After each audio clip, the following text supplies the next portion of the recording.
Hello, and thanks for joining us in yet another exciting session of the Executive Table with me, Mary Wamai.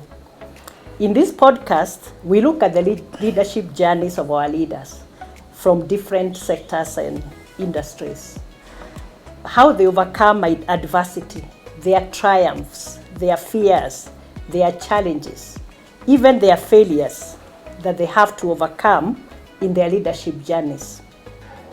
One was, I'm speaking with these clients from all over America, and a lot of them did not understand my accent. That was problem number one. Okay. Yeah?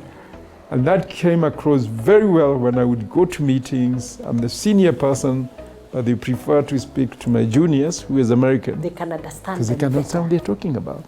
We also take several lessons from our guests on how we can get ahead in our careers and build businesses that are 99% better than others in their industries. Integrity has always a very big value for me. So, whereas in investment banking, if you did a deal like that where the company is able to make, I think we're going to make $100 million in fees, I would have gotten a very good bonus. Yes. But I said, no, it's not worth it. It's absolutely not worth it. Yes. So integrity for me has always been very important. If I don't believe in something, even if it could benefit me immensely, I still won't do it. Yes.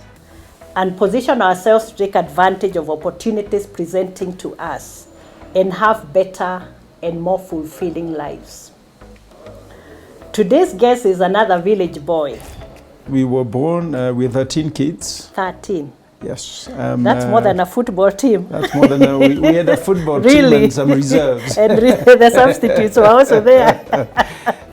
We have a leader who has demonstrated that the power of vision and resilience, perseverance, and ability to adapt to difficult circumstances gets you very far.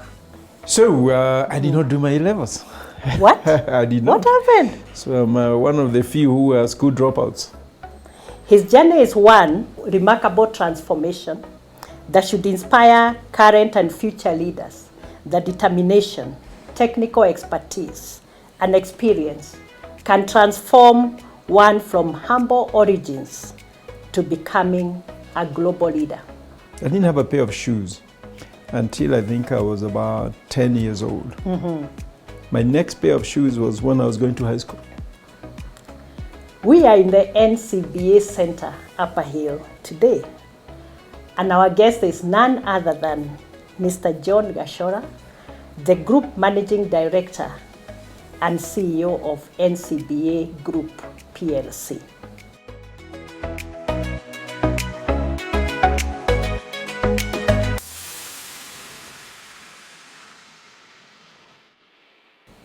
Welcome, John. Thank you, and Mary. Thank you for joining us for this session. We really appreciate taking your time.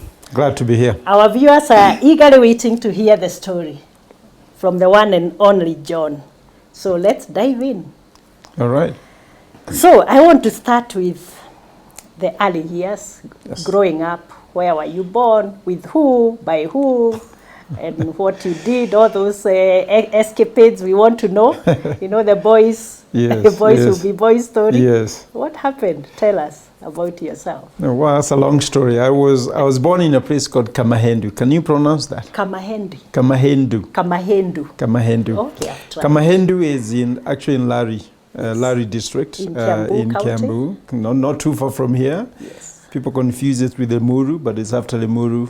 You're in Lari. Then so I Kijabe can say would be you are Lari. not really a village boy. You are a town boy. No. Well, during my time, that was very far. You never came to the city. It was proper Gishagi, and still actually remains. Okay. Agishagi. So that's where I was born. Grew up like a typical village boy.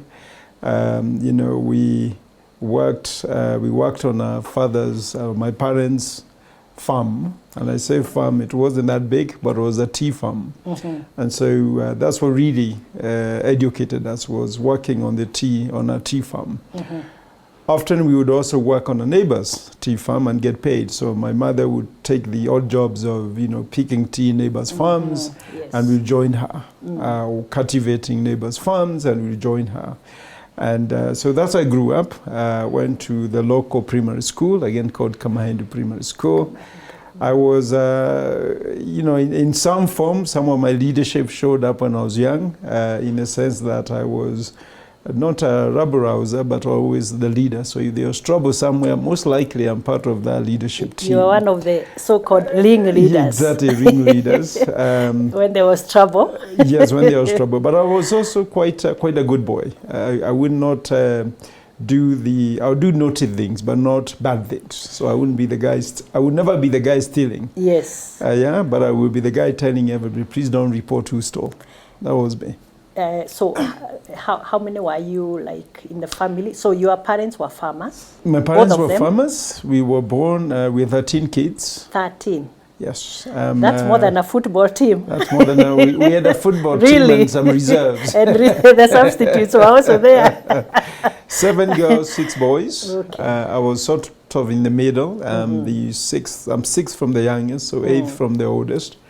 We grew up a very happy family, I must say. Very rural, but very happy family. Wow, that's great. Yeah. So tell us about going to school.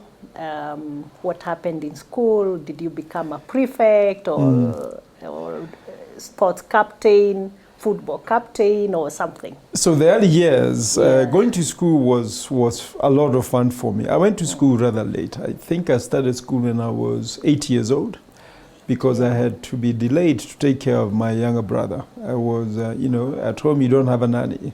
So you take somebody who is older, take care of the younger when the parents have to work. So I had to stay home an extra year, just taking care of my my younger brother.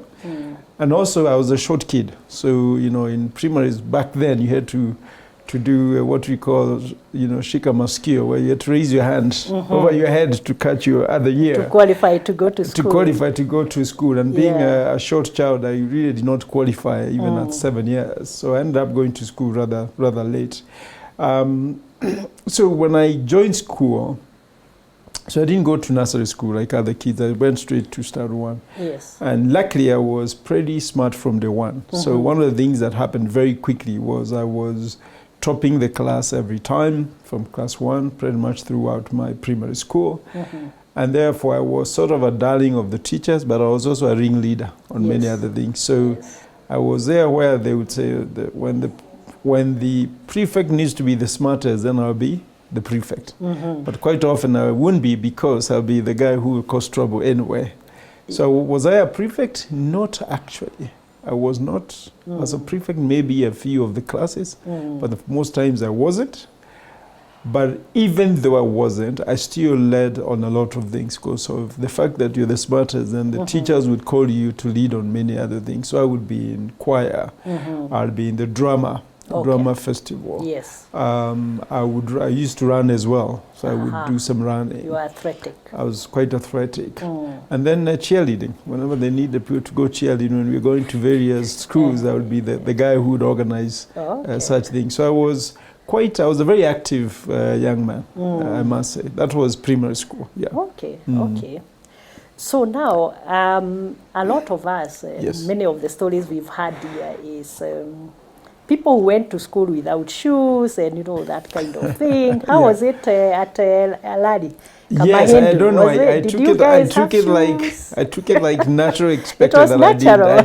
I didn't wear shoes. No, we did not have shoes actually. And I still remember my first pair of shoes. I still remember it quite well because I didn't have a pair of shoes until I think I was about 10 years old. And I got my pair of shoes was my mother had taken a job again at a neighbor's farm, cultivating clearing the tea plantation.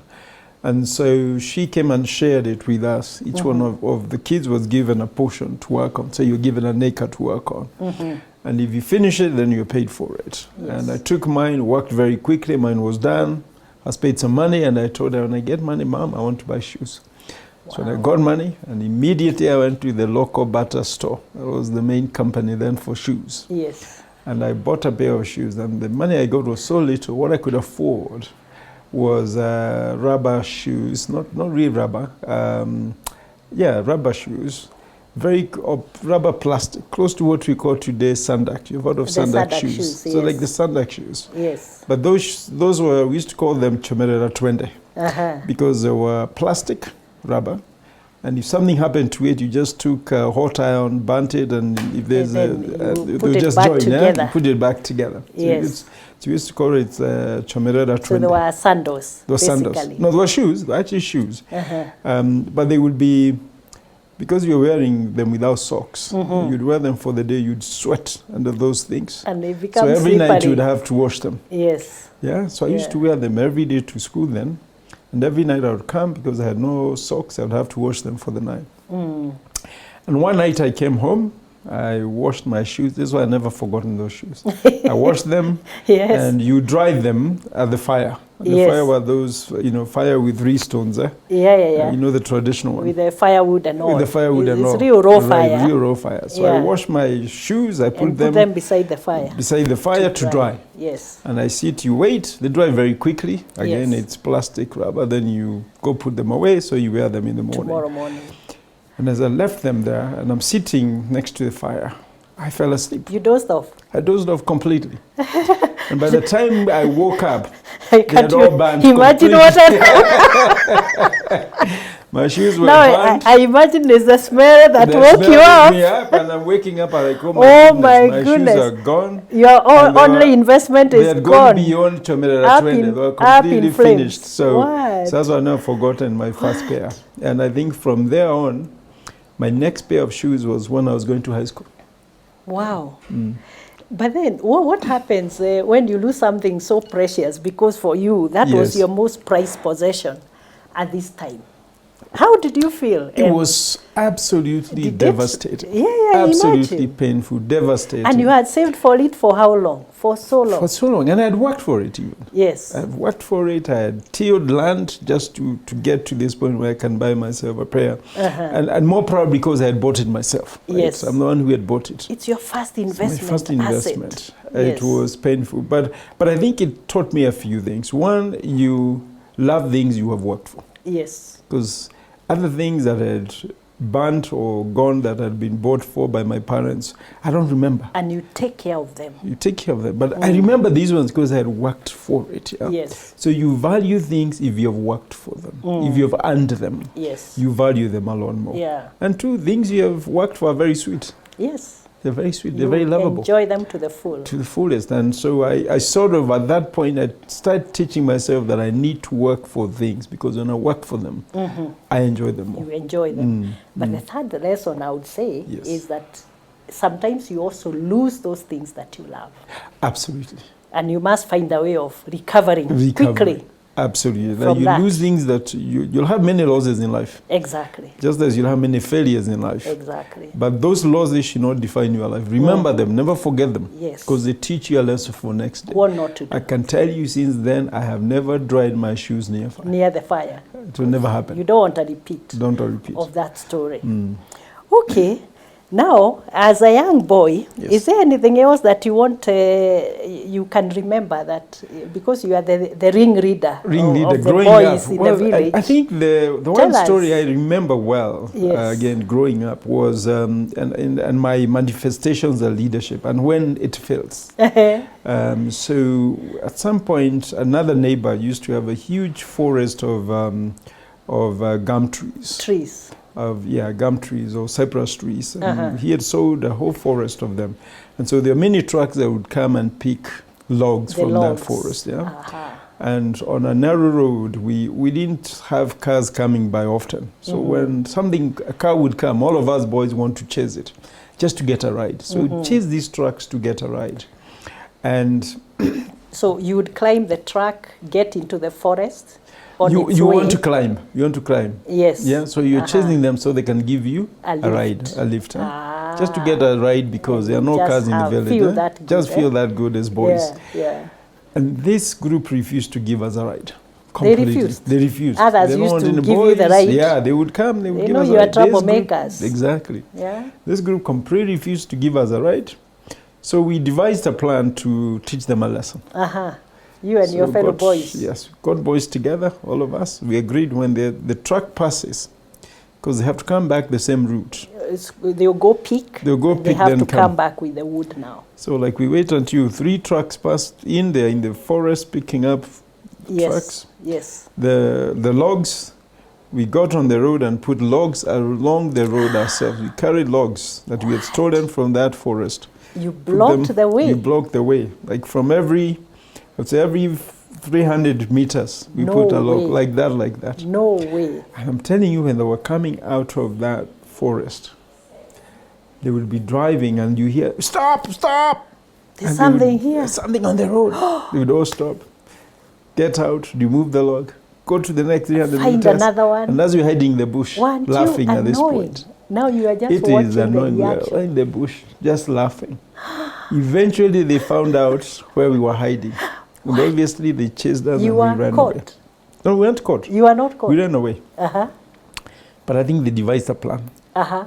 So they also now decide to revenge. Yeah. 2 days later, the owner, the guy who had came with his pickup. Yes. Came with his pickup and said, "You boys wanted a ride? Come. Come. So we I'll all give got you a on. ride. We were very happy. You only want a ride? Just want a Our ride. That's plan all. has worked. We make peace. Okay. 12 boys, you see. So you went Plan into worked. So we went Let's in. go. Got into the truck on the pickup, all of us, and off we go. So we went. He drove us for about a kilometer Away from our home homes. now. Yeah? Kilometer away from home. About a kilometer, you enter in towards Curator Forest from our home. So you get into the So forest. we enter into the forest. Now it starts creamy because now You it's are getting in dark. there. If you go past Curator Forest, you're in a place called Kimende, which is 7 kilometers away. You're not getting back on time soon. So we are screaming. Too far. And he stops. Just when he entered the forest, he stopped. He came out, grabbed some very nice vibocos, twigs from the water trees next by. Then he came back and opened the boot. You or the got bag a and told us, dose. now you can get out. Well, the beating we got getting out of that picture. All of you? Oh, all of us. So you all had to of us. get a beating before you get A out. beating. Everybody To just be released. goes a serious beating to be released out of that pickup.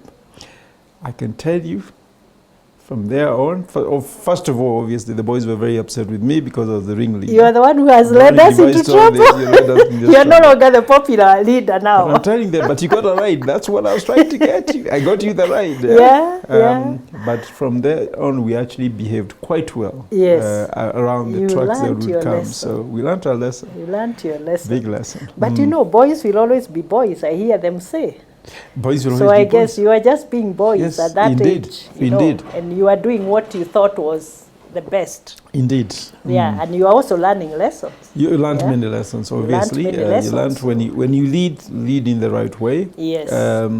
But I must say, I mean, the lessons worked because the other thing that we used to do, which was, again, silly, was that time Safari Rally was very big. I know it's coming back, but it used to be Yes. very big.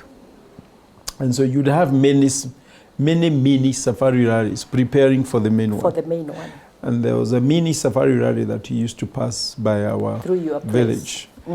And so what we used to do as young boys is we would get together, Yes. and just where there's a hill, you pour water. So that The road is cars slippery. become so slippery that they would have to pay us to push the car out. Oh no. We used to earn money that way. You made some money. We used to make money From that the way. drivers. From the drivers. So whenever a mini Safari Rally was coming, we knew we were going to be rich because you just pour a lot of water. Make it slippery, So and slippery the guy has that to the come and vehicles will come. get stuck. And you're there waiting. And you're there waiting on the sidelines. Yep. You want to help? Uh-huh. Pay us. And we Pesa push. or something small. Wow. Wow. The silliness of you. Wow. Yeah. Yeah. Yeah. It was also fun. And you see what I like about the village that time. It was very secure. It was It was safe. secure. It was We safe. didn't have any security Indeed. issues. Indeed. People do go about their business. But what I also like is the fact that every parent was a disciplinarian. Yes. I mean, today you can't beat you wouldn't people's just beat kids like kids. that. Just no. No. But back then, Well, we used to be beaten any by parent, people who were not our when parents. any adult, I must say, who saw you doing something wrong, they had Yeah. a right to discipline And you could not there even and report then. to your parents And you could because you not, 'cause get a you double get- beating. Absolutely. Yeah. And the teachers were the worst.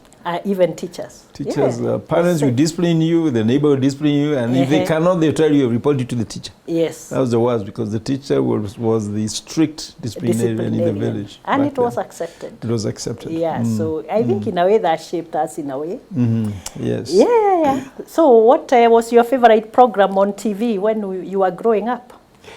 Growing up, actually, we didn't have a TV. You are no TV? No TV in the village. What we had was the shortwave radio. Radio. And that was bought. Asanyo.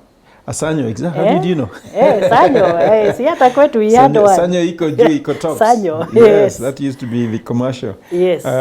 So my father bought his first radio, I think around 1977 or thereabout. Because I recall when the first president died, for example, I know we had a radio. By then we had a radio. And so that's what we listened to. And those days, you used to have, radio used to be from, I think, the Kikuyu station was from 11 o'clock to 2. Yes. And then in the evening, from about 7 to about, 9:30 or 10. 10. So that's what we used to listen to mostly, because that's when you'd be home anyway. Yes. Other times you're working out on the fields or you're in school. So that's what we used to listen to. So which were my favorite programs? I remember obviously Jehu Niungwana on Sundays. We used to listen to Leonard that quite a bit. Leonard Mambo Botella was a favorite. And then soccer. Soccer was big on Saturdays. Oh yeah, yes. I mean, AFC and goal were something. The whole commentatorship of soccer was serious. You felt like you were in the field. You knew everybody. Kandege Nampira, you knew what's going on. So those were what I remember growing up as my favorite programs. Okay. And I think they also had a lot of educational programs. And then educational programs. Students. For students. Those you were forced to listen to in school anyway. Actual lessons, yes. Yeah. Were there cows, goats? With cows, with goats. That was my main responsibility, was actually taking care of the cows and goats, and some sheep. And the only part of it I didn't like was Sundays, because I had to be left at home. Yes. Because those are 24-hour jobs. Yeah. So I had to be left home on Sunday. So I didn't go to church a lot. My siblings and everybody else would go to church, but I'd be left looking after the cows and the goats, at least at that age. But it also helped in a way, because I remember I would use those moments when I'm responsible to learn the things you need to learn, like multiplication tables, for example. I'll do it when I'm in the field looking at the cows. And I'll be singing, those tables the way you do. You're basically multitasking. Anything else you need to learn at school, that's when I would actually do those, because there's no time for homework in the evening. That was not. Out there. You did it when you're out there. Oh, nice. So, how did you perform in school? That time it was standard 7. Up to standard 7, I did well. Standard 7. I think, from what I understood, I was top Kiambu district then. It was a district, now county. Student, Kiambu. I was top, so I was accepted to Alliance. It's a big deal. Ati, the Alliance. Yes, the Alliance. You made your way to the Alliance High School. How did that feel? It felt, I don't know, it felt mixed, to be honest with you. I had insisted on choosing Alliance. Yes. And I had gone against the advice of my older brothers. What did they want? Who wanted me to choose Mangu. Oh, they wanted Mangu. Yeah. Why? They wanted Mangu. Do you know why? They explained to me that time. We knew about 2 boys who had gone to Alliance from my area before me. Village. From my village. Yeah. And they hadn't necessarily done very well in after the O-levels. After O-levels, yeah. And they had done their O-levels, gone to, those days used to go to Form 5 and 6. And they're going to Form 5 and 6, but not done very well. Since they didn't come back to Alliance, they went somewhere else. In another school. And they didn't do well. And the theory there for my brother, I remember him telling me very passionately, is in Alliance you get spoon-fed. And if you leave and you go anywhere else, you fail, because there's nowhere else in the world where you get spoon-fed. So you need to go to Mangu, where they don't spoon-feed you, then you can conquer the world a lot better. Let me tell you. So that was his reasoning. Yeah, we sort of agrees with Dr. Githenji Gitahi was here at the executive table as one of our guests. Yes. He went to Mangu. And in one of, when we were talking, he said, us in Mangu, we were not spoon-fed like the Alliance guys. And then someone in Alliance says, no, we were not spoon-fed. We worked very hard. Yes. So there's that debate. And I think there was that popular belief that so there was that popular belief that Alliance kids were getting spoon-fed. And they could not survive anywhere else. Yeah, true. So I had chosen Alliance against their advice, and so I was you still felt very that's happy. Where you want to go. That's where I wanted to go. So I felt very happy when I got admitted. But you must have been very confident, to choose Alliance. Because it was top school taking only the best students. Yes. Why were you so confident, even when choosing? I think confidence has always been part of me, I must say. One of my strengths, yeah? I'm usually very confident on most things. And I think now looking back, even then, the fact I told them, well, you guys, they were older, they had gone to school. And I said, you guys have your opinions, I have mine. Yeah. I'm pretty sure that if I go to Alliance, I'll do well. Yeah? Wow. And I'm pretty sure that if there's anybody who can go to Alliance, it's me. And I'm just thinking now, you have brought that can-do attitude to your current institution. Yes. You are telling people, let's go for it. Yes, indeed. Yeah, so I can see where it's coming from. So how was it at Alliance? I see it opened up opportunities to go to the USA. Yes, Tell us about that. So Alliance, one there was no spoon feeding. But let me be very clear. Yeah, put Alliance, the record straight. You really worked hard. Yeah. And you can imagine, right? At that point, Alliance used to choose from every district the top two. That's how they used to choose, yeah? Yes. And so you meet all these top students from every district in Kenya, and it was competition. I mean, that's what it was. Serious competition. And you are competing against the very best. The very best. From all over. Yes. Yeah. So I'd say even if, supposing you're being spoon-fed, even if you're being spoon-fed, there are those who absorb better than others. You still have to compete. Yeah. But there was no spoon-feeding. We just worked very, very hard. I was, I must say, quite gifted academically. So I'm one of those who never really worked too hard, but always were, even at Alliance, I was number one throughout when I was there. So I did well. I enjoyed it. I enjoyed school. Made some very good friends, but it's also a real exposure moment. Yeah, you get to Alliance, you're coming from the village. This is the first time I'm wearing proper shoes. Yeah, as I said, this one I got my first good pair of shoes, not Chomerera Twende. And you meet guys who are born with shoes. Yeah, you meet guys who had gone to school in the UK at that point because their parents were ambassadors, were going to school in the UK, and now they have come. And then kids from Nairobi and other cities or other towns, that time we had only Nairobi being the city, who have gone to some fantastic private schools. And you all meet there. And, you're taking a bus to school, and kids are being dropped Mercedes-Benzes and Volvos. And so that really opens you up. One, it challenges you, right? Because you say, why can't I be that? Like that. Why wouldn't my kids be those? Yeah? Like that, yeah. But on the other hand, it is an equalizing plate where you say, actually, all of us are pretty equal. And the opportunities ahead in life, we can all go for, we can all compete for. And that was a cultural awakening for me. And then the ambition. At home, in the village, the best you have seen is a pickup. Yes. Then you come here, you're seeing Mercedes-Benz. Top of the range. Yeah, top of the range. Yeah. And you say, actually, your ambition opens up to what you'd like to have in the future. And I think that was real useful change for me when I went to Alliance.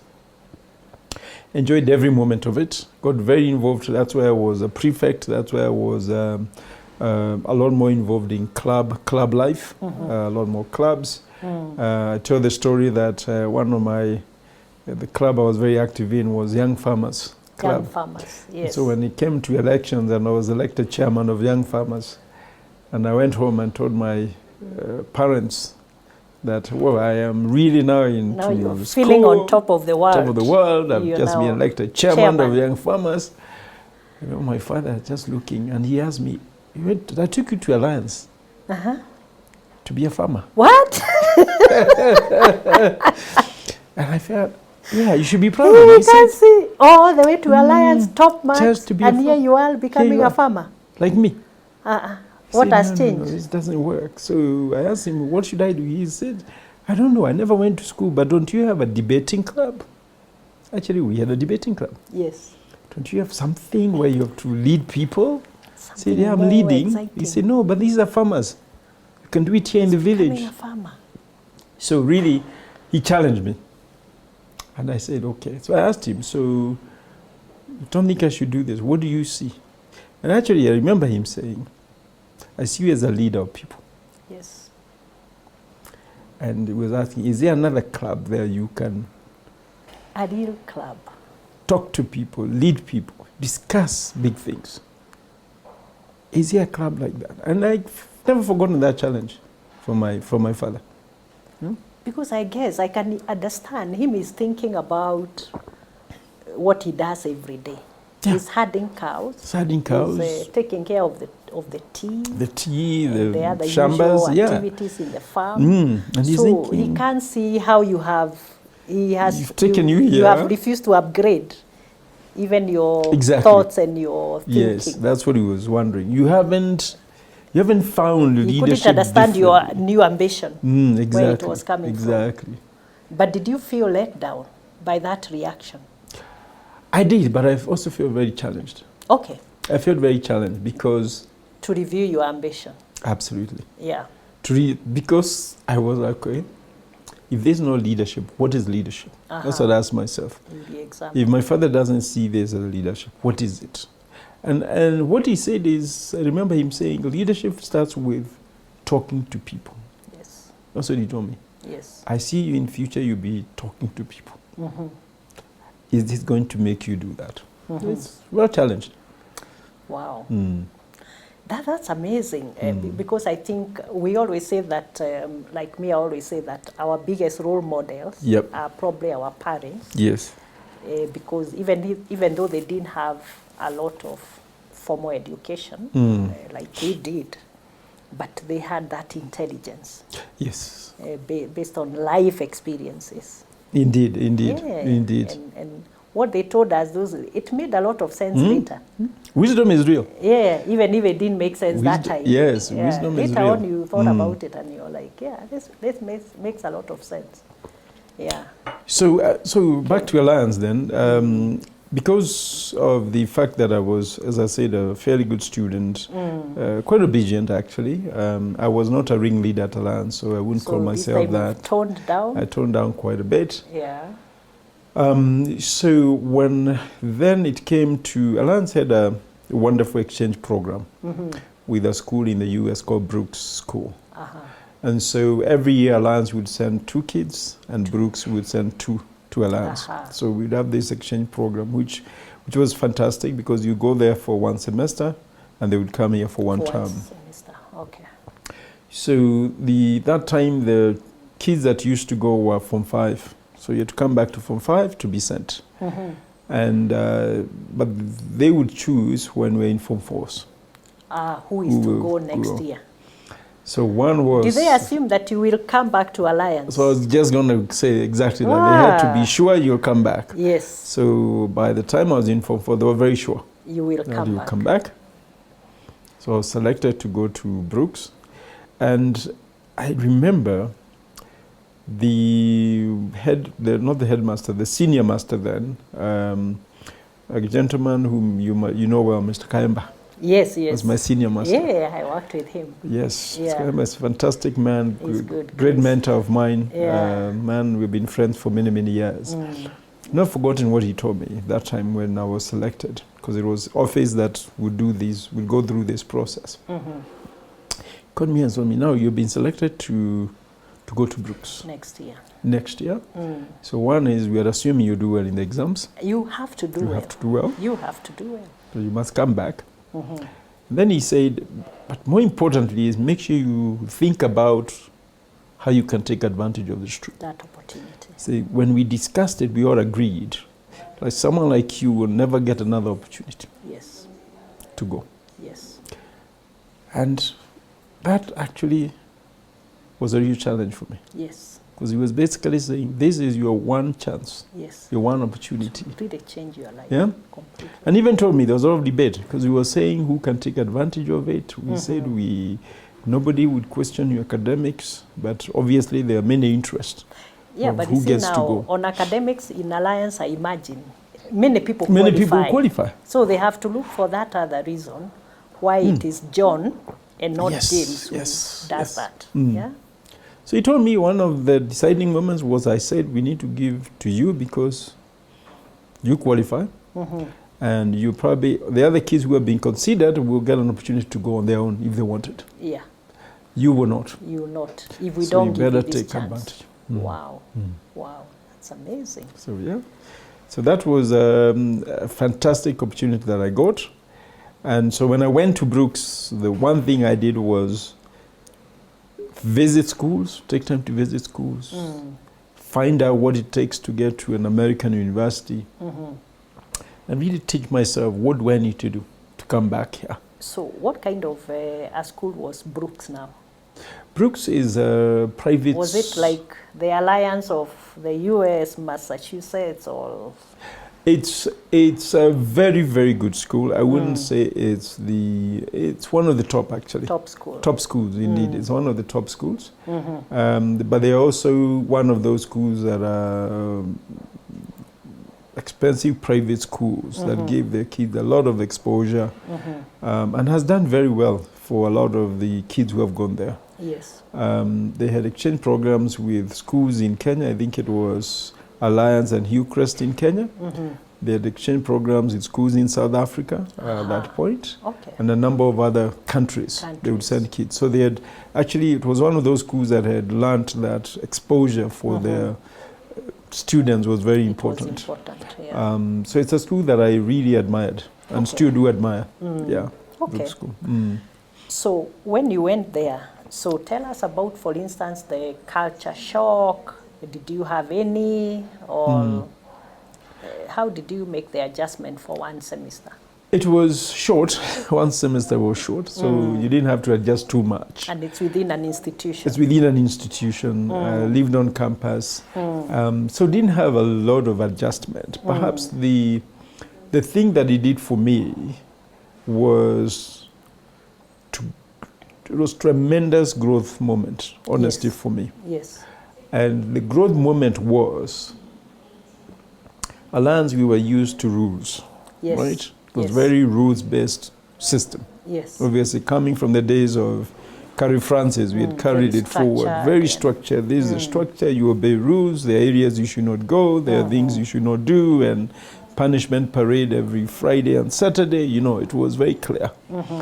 Then I go to Brooks, which is again the American culture, a lot more open. Yes. You know, teachers are your peers, whereas here teachers are not your peers, right? Yes. Yes. Teachers are your peers. The relationship dynamics are very different. You're playing cards with them in the evening. Yes. You know, you go to class, it's almost like imploring you to come. It's not because you get punished. And then people do things because it's important to do, not because you're going to get punished. They need to do them. Right, not because you get punished. Yes. You do them because it's important to do, and you have to be self-disciplined enough to do them. To know what to do and to when know what to and do. why. Yes, so I come back to Alliance, and I realize there's a better way to lead people.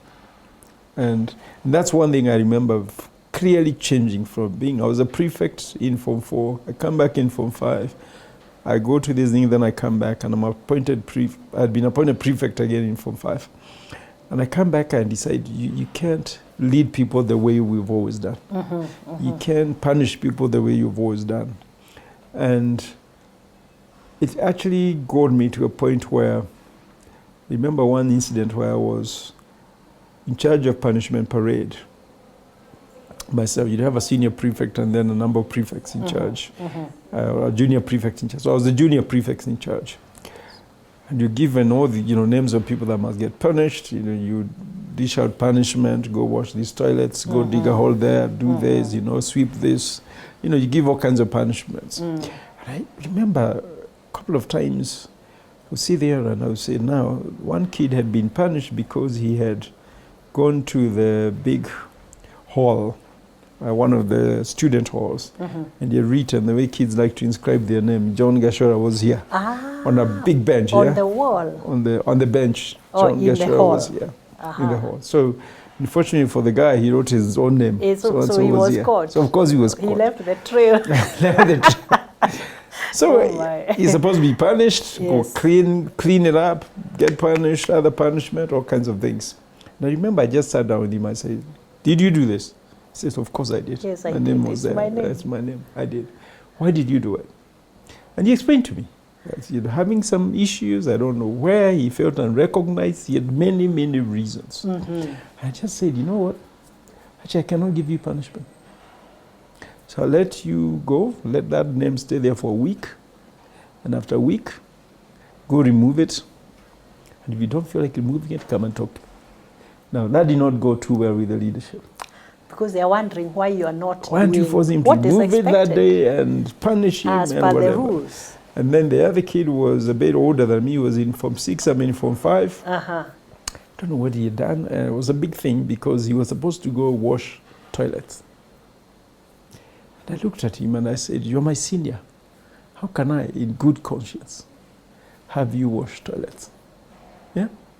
So I said, what we'll do is you just go sit there, don't do any work. Yeah?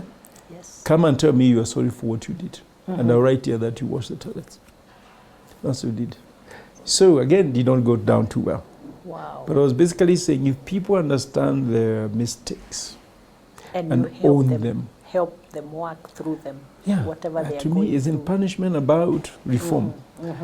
And so I started taking that direction of let's have people reform, not punish. So even in my leadership style today, I tend to follow that path a lot. If somebody can reform, that's the path I choose first. But I feel very bad even to punish anybody if they have not appreciated the wrong that they did. Because I say then it will just be a waste. Yes. Yeah. Have you by any chance applied the same principle, for instance, in kids, our kids, how we bring them up in terms of disciplining them and correcting them? Indeed, the same. I try to talk to them, make sure they appreciate their mistakes that they have made, get them to say sorry. It's never easy with kids. Yes, I mean, they will resist saying sorry. And they always have a reason They always have a reason why it happened, but you argue with them, make sure. But until they understand their mistake, it's hard to for me to punish them if they haven't understood, because again, they'll repeat it. Yes. So most days talk to them and say, "Do you see why it's wrong? Why it's wrong? Do you see why it was a mistake? Do you see why it should not be done again?" Yeah? Yeah. And only then can I say, now that you've admitted, this is the punishment that should follow. Yeah. Okay, that's amazing. Yeah. So that doesn't always work with kids, I must tell you. No, sometimes you still have to you try to do the stick. Yes. Okay, so that's fine. So now you've gone to Brooks, you've come back. Yes. Now, how did it go? You've done your A-levels. I imagine you top marks. So I did not do my A-levels. What? I did not. What happened? So I'm one of the few who are school dropouts. I came back. After Brooks? After Brooks, I came back. I had visited schools. I learned what is required to do, so I came. I took American exams. So this was Form 5? This is, Form 5 now. Yes. I come back. I take exams, American exams. I apply, and I get in. Where now? I get into MIT. I'm still in Form 5. Now I've come back now. Oh, when you came back? When I came back, I applied to MIT. How did you take the exams? I took it here because there are various places you could go to take the exams. As a private student? As a private student. No, even today there are, the achievement, the SATs as they call them today, or achievement tests. Yeah, no, they have various centers. They have various centers. So I just registered into one of those centers. Wow. So I did mine at Rift Valley Academy. And then applied, gave all my, the trick with American schools, or today most schools actually, is that you have to give a history of your performance. It's not one exam. Yes. Yeah, the exam is just to say whatever you have told us is true. Extracurricular. So I did a huge application. I remember touching my report cards from primary school all the way to high school. And commenting on all those. You wrote, you had to write some essays. So I wrote a number of essays. I remember one of them, I was laughing the other day because when the US President Donald Trump said that he is done with the United Nations. Yes. My essay, the one got me to MIT, the title was "Why We Do Not Need the United Nations." No way. All those years back? All those years back. All those years back. It has come to replay. It's well, now I think we do, but then in my youth, that time you didn't see the need. We were the Gen Zs of those days. I did not see the need. So you did not even join the Model United Nations? No, which no, is I a very couldn't. I did not club. believe in it. I thought it was the biggest scam, the United Nations. That's what I wrote. I remember writing, justifying why it should not be. And wow. Going back to the history of why it was formed, the League of Nations from 1945, all the whole history. I did a lot of writing. You had looked at the whole history, what they had done. Wow. So, amazing. So I applied, and in Form 6 first term, I was informed that I've gotten in. You passed the exams and you everything. Passed. Yes. And you were accepted. So I was told I'm in, and I'm required there in August. The same year? Same year. So now instead of sitting the A-level exam, you are going to MIT. Going to MIT. In September. So I had to go to the school and tell them I'm dropping out. And they obviously, like, what do you mean you're dropping out? What you need to finish. After sponsoring you to Brooks. And you're not finishing. So I did not finish my A-levels. So I tell people I'm a school dropout.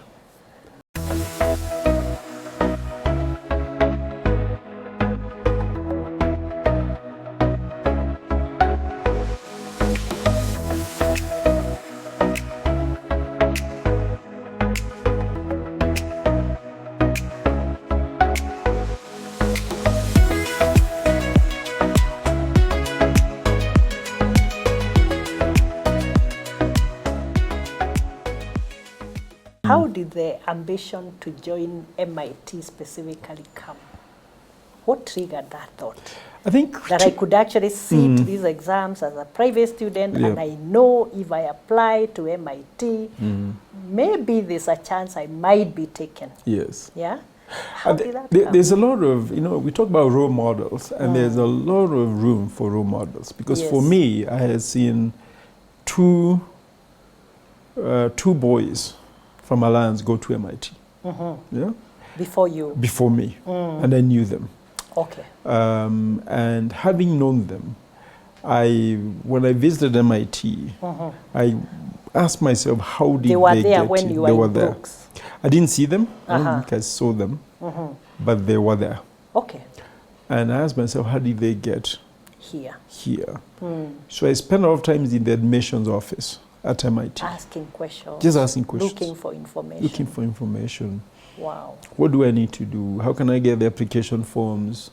Yeah? Wow. When must you have it? What do you need to see? So I spent a lot of time just researching what is required. So when I came back, I knew exactly what I needed to put together. And you knew what they look for. And I had an idea what they looked for. Yeah, yeah. Now, I must say, at that point, I didn't have the application fee. And again, I turned to Mr. Kaemba, who was very kind to write a letter to them. How much was it? I think it was $60. I still remember. $60. You didn't have $60. I did not have $60. It was and still is a lot of money. I know. Yeah. Someone might think, only $60? $60 today, right? Sounds little. It's a drink for some people. I know, for some people it's a One drink. That's 6,000 shillings today. It was a lot less then. I didn't have it. And so Mr. Kaemba wrote a letter to the school, to MIT now, explaining to them about, I'm a very poor boy. You cannot afford. But I believe he still qualifies. Please look at his application. Even without the payment. Even without the payment. Wow. And they did. So even at this point, much as the school will be sad to lose you, Yep. Alliance that is, Yes. they are still supporting you Yes. to get to your ambition, to Indeed. join MIT. The Alliance and still was very supportive to career advancement Yes. or growth. And Yes. for them, this was growth. Yes. So I don't think Alliance, anybody say don't go. I think they were all like rooting for me. Okay. Please go. Yeah. And obviously at first when I got admitted, I must say when I first got admitted, I was very happy, but I did not tell my parents because obviously I could not afford it. Yes. Right, You so get very scared. Got very scared. Yeah. So when I went for the April holidays and I told my parents this news, That you had been admitted to MIT, they were happy but very upset. Yes. And they were upset because they could not afford it. Yes. And they said, you went there, you knew we cannot afford it. Why did you go to all Why the would you trouble? even go through all the trouble? Yes. Just so we can disappoint you, tell you we cannot. So I remember we went for 2 weeks with my dad without talking to each other because he was that upset. Yeah. That, Wow. what is it? Why am I messing my What's the life up point? on things Yes. that he knows we cannot afford? Yeah. But luckily, for me, I'd also applied for financial aid. And so when I went back to school, when school reopened, letter came again, offering me Now this pretty is much the second term the second term of Form 6. from 6. Yeah. A letter actually came offering me pretty much full scholarship. Full scholarship. Wow. So I was very happy. I knew now I can go. But you still Now all I needed need to to get raise the is, ticket. is ticket Yeah. and some pocket money. And pocket money. So I went back home. Yeah. I asked for time to go talk to my folks again. I went back home and I went and told them, now being admitted, as you know, I've gotten scholarship. Yes. But the ticket We and have some to pocket raise money it. we have to raise. Yes. So my father thought about it, told him how much we need to raise. He said, okay, I still can't afford it. We couldn't get that kind of money still. But I'll talk to a number of friends. So he talked to a number of friends and they did a big harambe. Those Wow. days you did a big harambe. How much money do they need to raise? They needed to For raise was 80,000 was the ticket then. 80,000 shillings, which was about what? It was about $1,000, I think. Yeah, but that Then was a lot of It's a money. lot- that time. still a lot of money. It was a lot of money. It was $1,000-something then, actually. And then I needed another 80,000 for pocket money. For your So subsistence. those two at subsidies. least So the first few 160,000 is what I days. needed then. Yeah. It was a lot of money then. Yeah. So we did a harambe.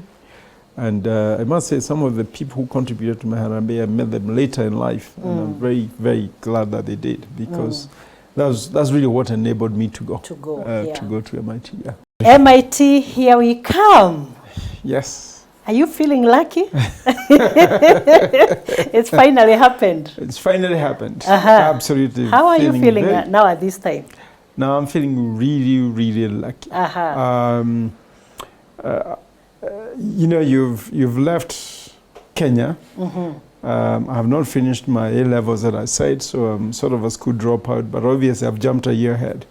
Remember at the beginning I said I went to school late. Yes. So now you've gained I'm 1 catching year. up. Now I've gained Yes. 1 year, so I'm sort of catching up with my With colleagues. your peers. So I was feeling quite lucky. I had a chance to go to the US, as I said, to do the Brooks program. So I had some expectations. Yes. I landed in the US, I remember was about 26th of August. And it was hot. You landed in Boston at that time, this is it's summer. hot. It's summer, top of summer. Wow. I landed at about 11 o'clock. By the time I made it to school was about 1 a.m. So I made it to MIT. School has not opened. So there are few people on campus. It's August, Yeah, and it's they're August. opening September. And usually they get the international students to come early for orientation. So we're coming a bit earlier for orientation. And I remember going to, by the time I took a taxi to the school, I get to the school at about 1 a.m., close to 2 a.m. I go to the student center, it's pretty much empty, nobody's there. There's a lady who was cleaning, wearing headphones. That time there was the Walkman, as you used to call them. So she's wearing headphones from a Walkman. That was the gadget of the time. The gadget of the time. Yeah. So she's cleaning, And and I go to her and I say, excuse me, You're looking for directions. Looking for directions. Yes. She completely ignores me. Excuse me, I'm looking for, can you help me? Nothing. Completely ignored. And I thought to myself, where have I come to? What a terrible place. So I sat down on the couch there, trying to figure out my next move. Luckily, there were some graduate students actually who were passing by, and they asked me hi, and I said hi, and they said, are you one of the international students? I said yes, I just arrived there because they could see the luggage. Just arrived and I don't know where to go. You even have your bags with I've you. got my bags, everything. Yes. So they're the ones who actually directed me where to go. So by the time I get into my room, it's about 2:30 a.m. Time I'm shown where to go to sleep. 2:30 a.m. I open the door, and there were 2 banker beds, you know, those bottom bed and up. Yes. And I remember walking in, I turned on my lights, and there's a guy sleeping on a lower bed, and I was going to go onto the upper bed. And he pulled his bed sheet, looked at me, this dark guy, I could tell he's from Africa, then he says, Jumbo. What? And I said, Jumbo. And he says, oh, you must be African. And I said, yes, I am. Then he went back to sleep. Oh. So I Now said, you are feeling I felt- like now you're I'm in feeling more like I'm welcome. familiar Yeah, I am grounds. familiar ground. And, Yeah. and that was my welcome to MIT. So a woman who wouldn't talk to me at all, and another gentleman who is talking to me in almost Swahili. Yes. And so I felt really, really good. So that was my first night at MIT. I've never really forgotten, just because, well, the guy who said Jumbo ended up becoming one of my best friends. So where was this guy from? So this guy was from Ghana, although he had come via, Papua New Guinea. So he'd actually gone to school in Papua New Guinea and Australia. That's where he'd come from. But his parents were from Ghana. They were just professors in University of Papua New Guinea. Yeah, isn't it nice when you hear someone speak in So it was very Swahili good. and you're feeling, yes, wow. I felt welcome. So Finally, I feel by at following home. morning, we sort of became friends, and we've been really good friends ever since. No, so that was the story of the Jumbo. The welcome. The story of the lady who would not talk to me is that I later found out she was actually from, I think, Mexico. And did not speak a word of English.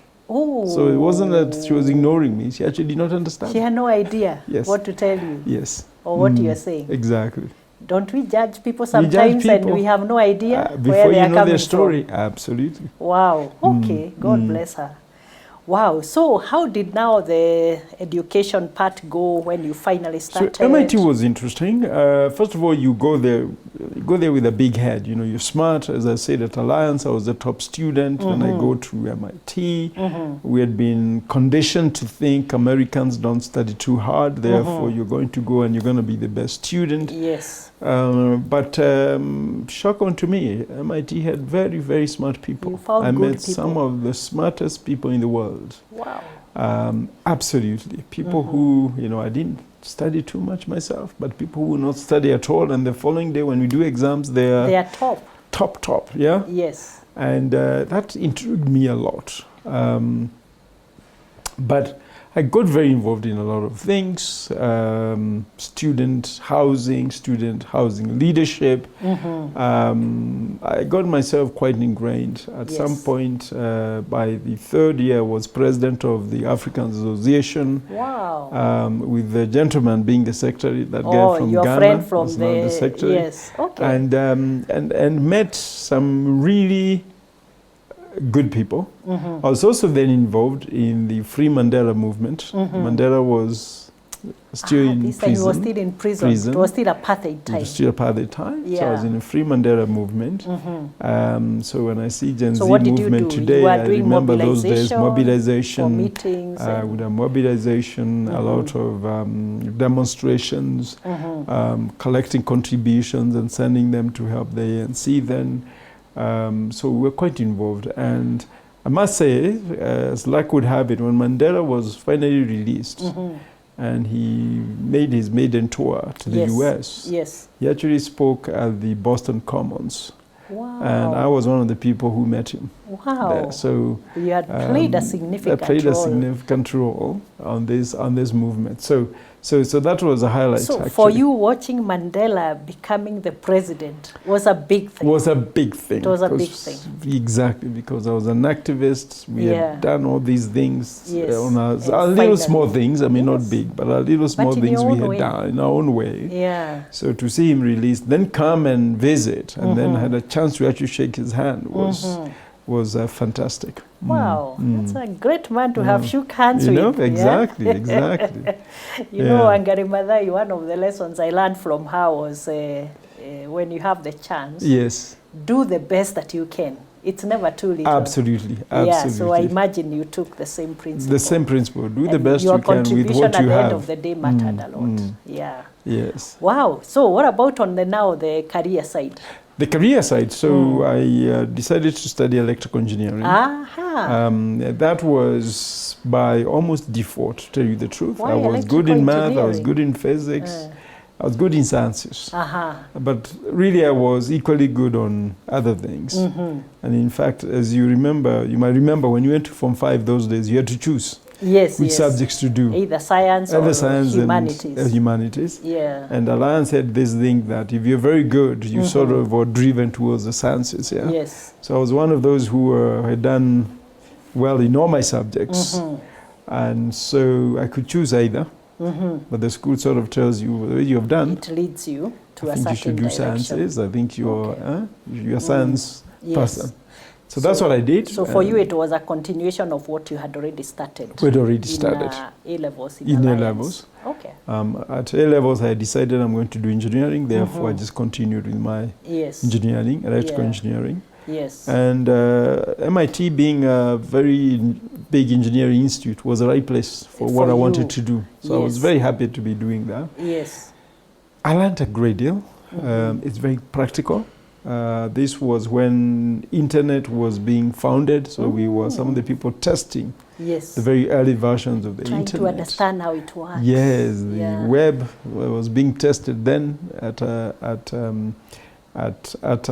MIT, and we were the very first ones to test it. Today we talk about AI like it's nothing. We used to test AI models At that time? at that point Wow. at MIT. So it was a real cutting edge research that was going on. But the good thing about MIT, whatever is cutting edge, they test it with students. So You may not even know you're being tested, but you're using the tools. It's not just theory. Yeah, it's not just theory. It's learning with very practical Very, very practice. practical practice. Yeah, So actually, an application. Absolutely. So a lot of it was application. Today we stream Netflix like it's nothing. Yes. Yeah, take streaming it was for being granted. tested That time. at the MIT Media Labs. I still remember very well. It was they were trying to figure out what they can be streamed. And so all those things that we see today that we take for granted. You are was way a time. ahead of us because coming here then. it came here much later. But much here it later. comes when it's commercial. Yeah, It was being developed there. Yes. And then my own research, some of the work that I did was, back then for computers, they had just become what we call today desktops. They didn't have laptops. Yes. They had desktops. Yes. Which is the computer you find on a And desk. they were big. And they were Very fairly big big. ones, yeah. But more importantly, the power for computer used to be a box on the side. Yes. A fairly big box as well. So my research was actually my professor and I worked on the research to create what's called miniature power, which now within the computer, within the laptop, there's a power supply inside. So today you just plug it into the wall. Yeah. But you don't understand that in there there's a power supply inside, takes the power, changes it into the power that can be used within that computer. Otherwise, direct power will burn your computer. So that big box, we took it from big box to create the miniature ones. And one of the, actually, if you look at the US Patent Office, you'll see my name, as my thesis was on creating those little miniature powers. And making it part of the gadget, Part way of we the know gadget. it now. Indeed, So the way today you don't know where the power supply We is. don't It's see within it. the computer. Wow. Yes, That so was that's what I worked amazing. on for my thesis. So we can also now describe you as an inventor. Call me an inventor. A at serious least investor. At that point. But as somebody said, I did not register the invention myself. I registered the theory, and somebody else took it to the invent. invention and commercialized it. My name appears as a reference, Uh-huh. a lot as a reference Yes. for the person who actually then commercialized it. Wow, we're always wiser in hindsight. You're wiser in hindsight. If you knew then that what you know Exactly, now, what I know now. you'd have registered it and you'd be earning a Indeed. little bit of money Indeed. from there. Indeed. Okay, that's great. Anything else that happens in MIT as you So do I talked your about student degree? leadership. That I did. Was good to be involved in leadership because we used to invite wonderful speakers from all over the world to come and speak during our events. Your And we had many conferences good and all. events. We used to be involved with the school government, like the school president, about matters to do with foreign students and how they should be, their special needs that they may have. Yes. So we were involved in shaping that policy and the services, even the admission processes, what they should look at when they're looking at international students, especially those from Africa. Yes. So we did a lot of influencing at that point, and I feel that was actually quite important. We also brought a lot of companies from Africa to hire. To hire Africans to bring them back. To take the students. In Kenya then, East African Industries would come and hire some of us to come back, and some people are hired to come back to Kenya. To Kenya. Directly from MIT. So those are some of the things that I'm proud of having done while I was there. Okay, so we can say you are an engineer, but you are very people-facing. I was very people-facing. All through. All through. You loved dealing with people, I loved dealing finding with people. solutions here. Finding and there, working solutions. through I was, things, a bit of politics, not much, but a bit of politics. But I was very much a people leader, face people, and also talk to people. very So back to development. what I said, my father had challenged me. Yes. That challenge lead always people. played out. That you should be You talking to just people kept and on leading to making it better and better, what he had taught you. Yes. Okay, so you did the degree successfully. Yes, successfully. And then? So I did my bachelor's, I did my master's as well in engineering. Oh, you did the same, I did one my after the other? Electro-engineering, yep. Immediately after? I did my master's. And then to the point of people, when I was deciding now where to go after that, I really I narrowed my choices down, and I said, first thing was understanding your capability and your passion. And one thing I was very clear at this point was I like talking to people. Yes. I like talking to people. Now, when I was doing my research for my thesis, I was doing it in a basement lab. Yeah? The lab was in the basement of the building. Of the building. And there it's you and machines, right? It's you, your machines, you have set up oscilloscopes, all kind of things, gadgets, and you're talking to them all day. And I felt so uncomfortable. I said, this is not me. I don't want to talk This to is machines. not me. I cannot be doing this for a living. And so when I was, after my master's, I said, one thing I like to do is talk to people. So I said, if I'm going to be an engineer, yes, I'll be a professor. So I became very sure I'll be a professor. Yeah. And so my choice became then continue to do my PhD. Yeah. Yes. Or if I'm going to industry, has to be a job that involves talking It's to people. people-facing. Has to be people-facing. Now, before you go to that, Yes. you did a harambe Yes. to get your fare To get my fare. and your initial subsistence. Yes. But I imagine life out there is not easy. Yes. How did you survive for, how many years were you in MIT? 5 years. 5 years. Yeah. How did you sustain yourself? 'Cause Yeah, so tuition is fully paid, sure. but you have to eat and drink and Yes, all these yes, other needs. yes. What happened? So I did a lot of on-campus work. Luckily, MIT had a lot of work for Internships students, or and paid. indeed my financial package included getting work on campus. Oh, I So see. they count that as part of your financial package. Yes. And so I started off working in the library. Perhaps the job I've hated most even today. No offense to librarians, The but library. that was the worst Why? job I ever did. Because my job was to stack books on the shelves. And I tell you, I am a very logical person. If I stack books this way, they need to stay that way. And me personally, when I remove a book, I try to return it where I got it you from. got it from. I just naturally. You're that organized. I'm that organized. So yeah. me, I come and just leave it on the table. Yeah, I'm not. And you've done so much work, arranging them and what do you call those? That's exactly. chronology. You know, I'm not naturally organized in my life, but when it comes to what is that way OCD, I'm a bit OCD. You like I have order. to put things in order, yeah. So I will put things where I got it from. Yes. And even my house, it's not very well structured, but where I put my things, that's where you find them every day. There.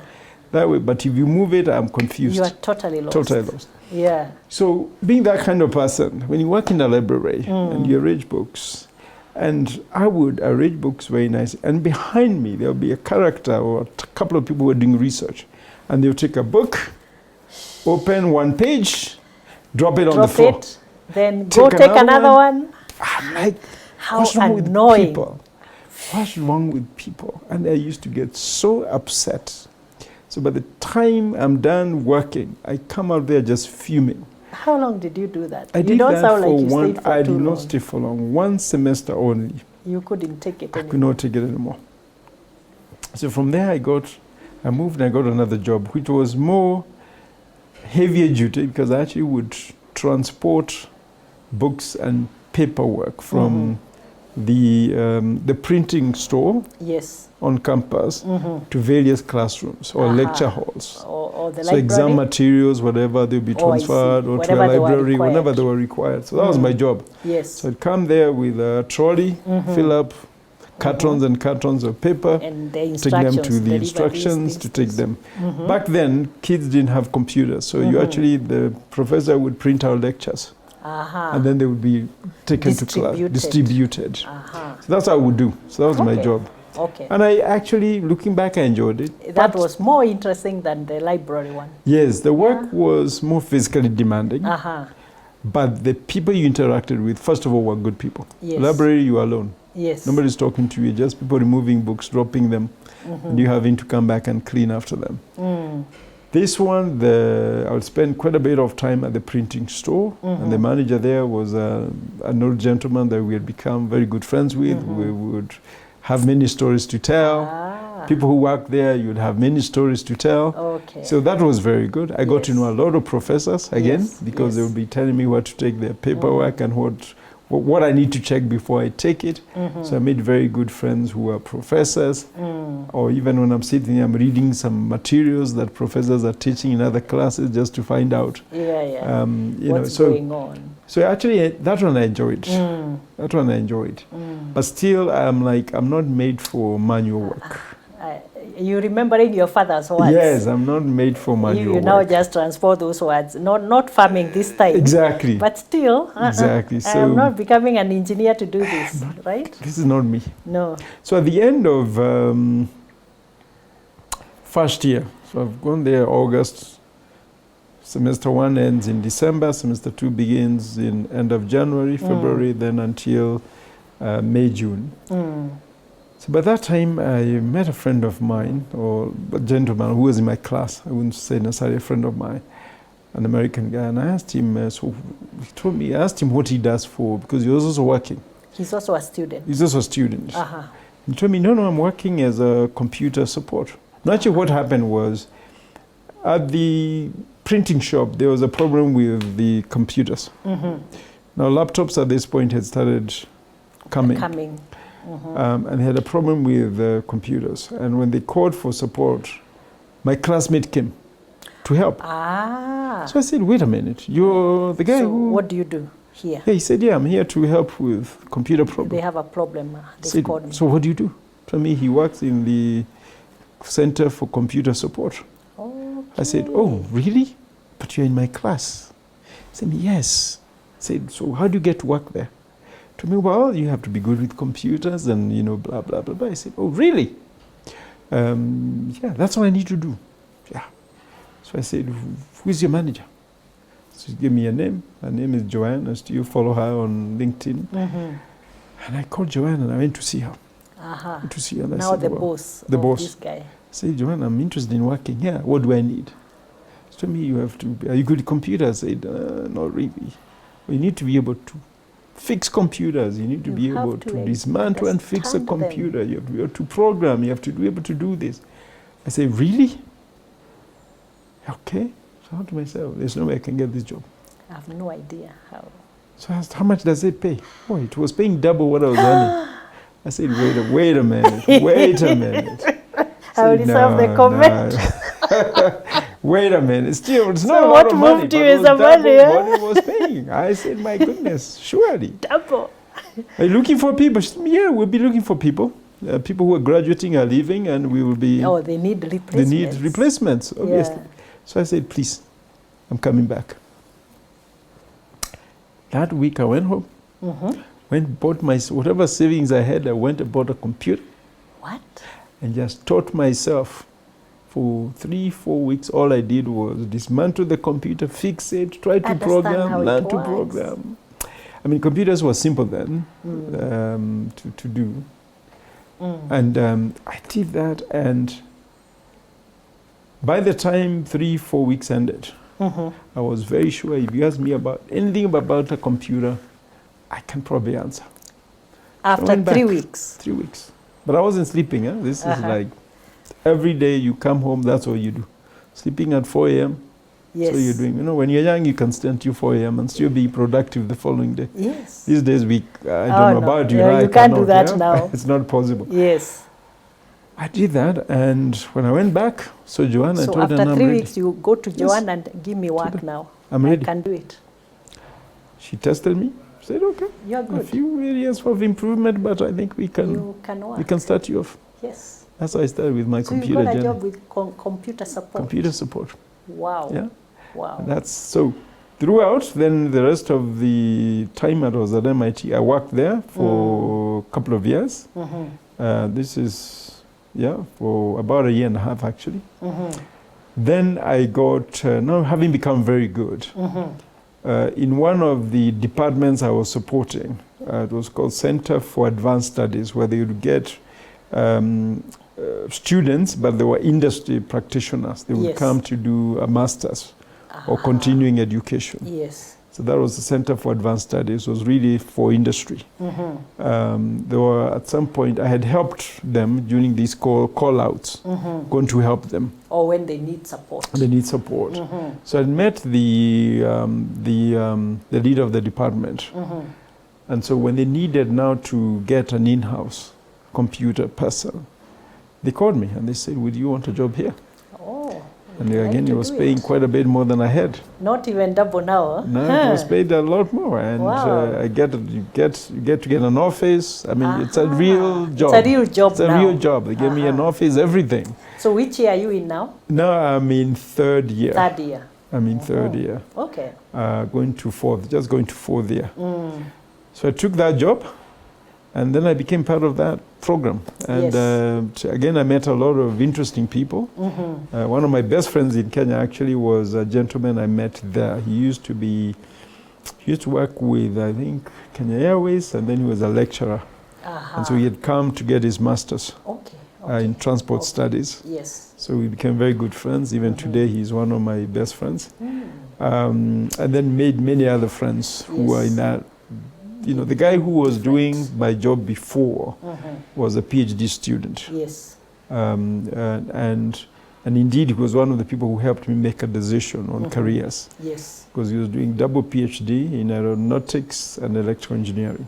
Wow. And so when he finished, he went to be a lecturer. Well, one of the jobs he got was to be a lecturer at, I believe, Harvard at that point. And so he was the kind of guy I was asking a lot about careers when I was also finishing exactly how this works. And we shared an office with him. So it was real helpful, you know, to meet people who are in industry. They help you understand the industry, careers outside of MIT.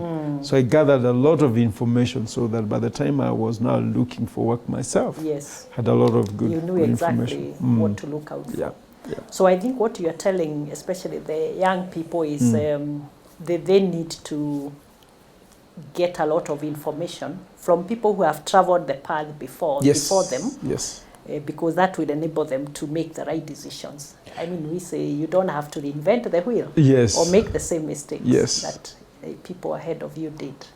Yes, That's I exactly what think you for did. me, Yeah. the lessons are exactly that. And a lot of it is what connections do. When we talk about Yes. connections and networking, Yes.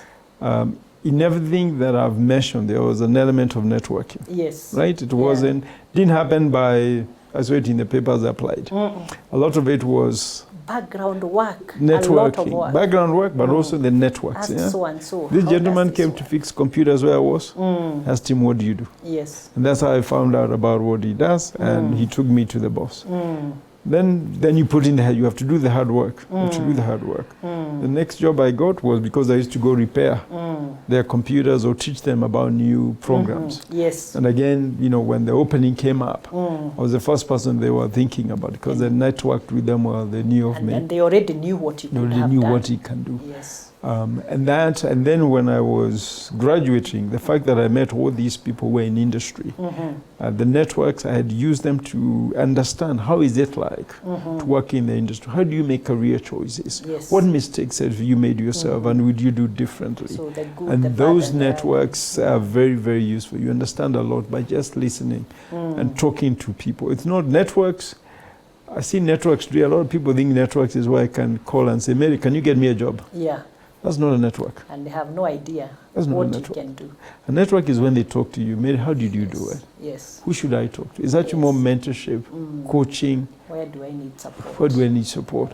I'm trying to get so and so. Do you Yes. know them? Can Yeah. you? Yeah? Can you introduce me to them? That's Yes. what networks do. It's all about. But this thing of Mary, I'm at home, get me a job. That's not It networking. doesn't work.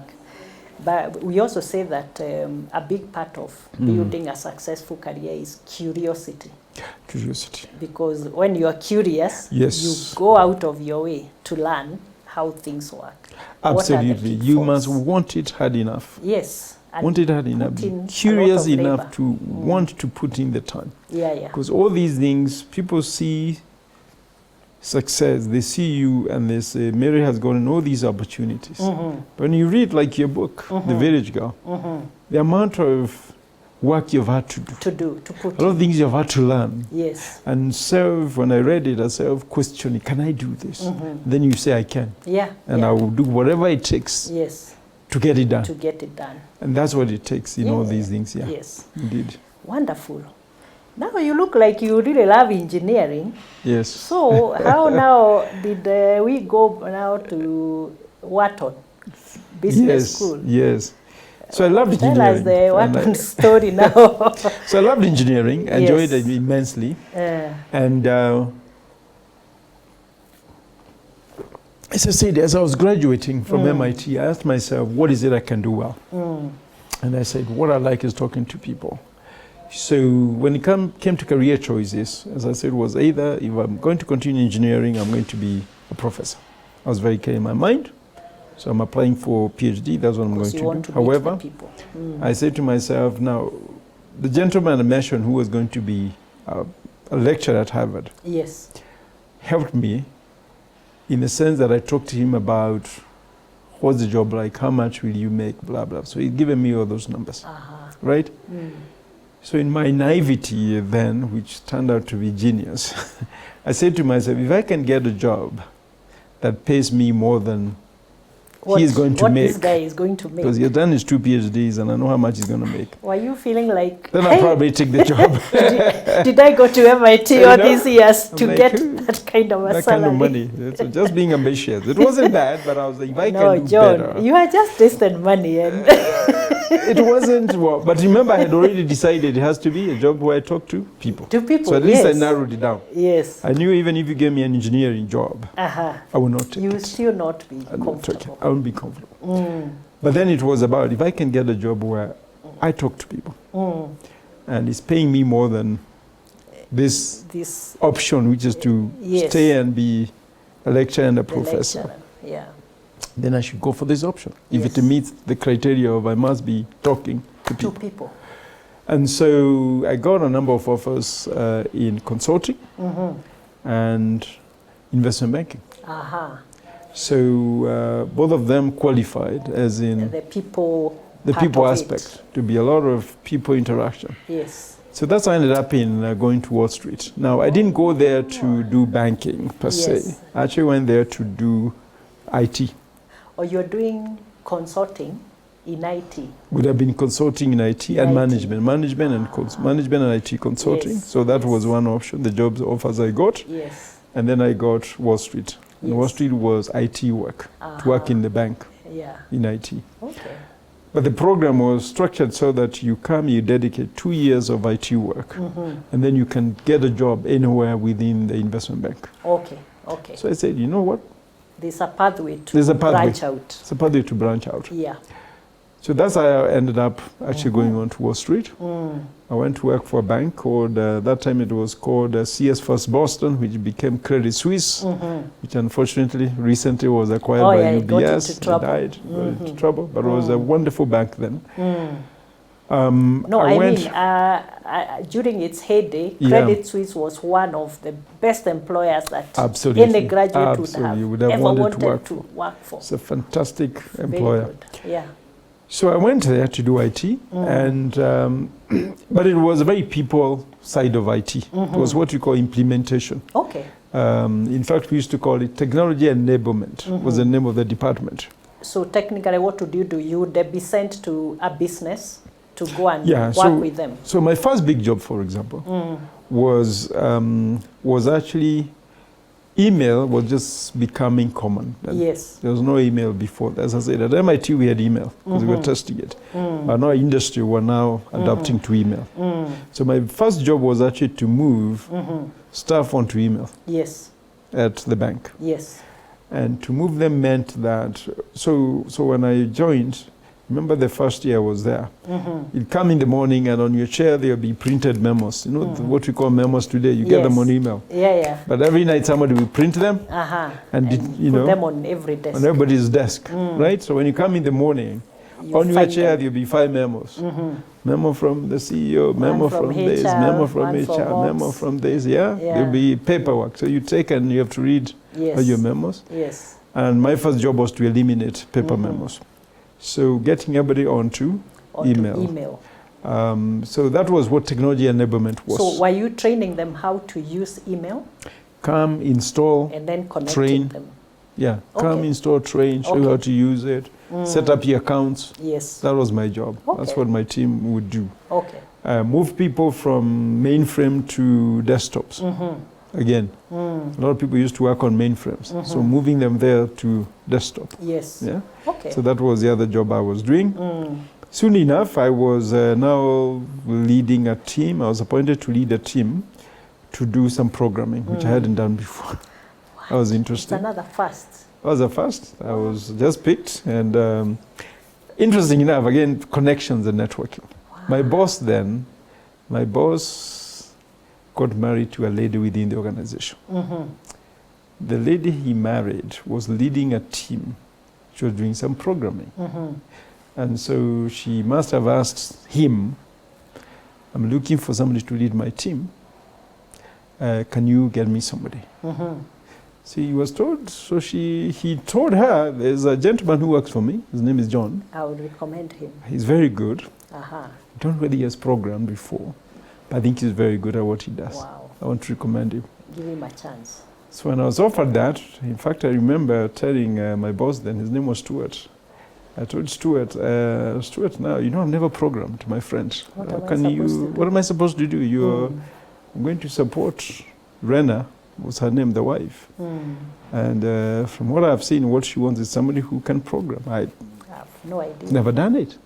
Not only to program, but you want me to lead the team, Yes. which I've never done.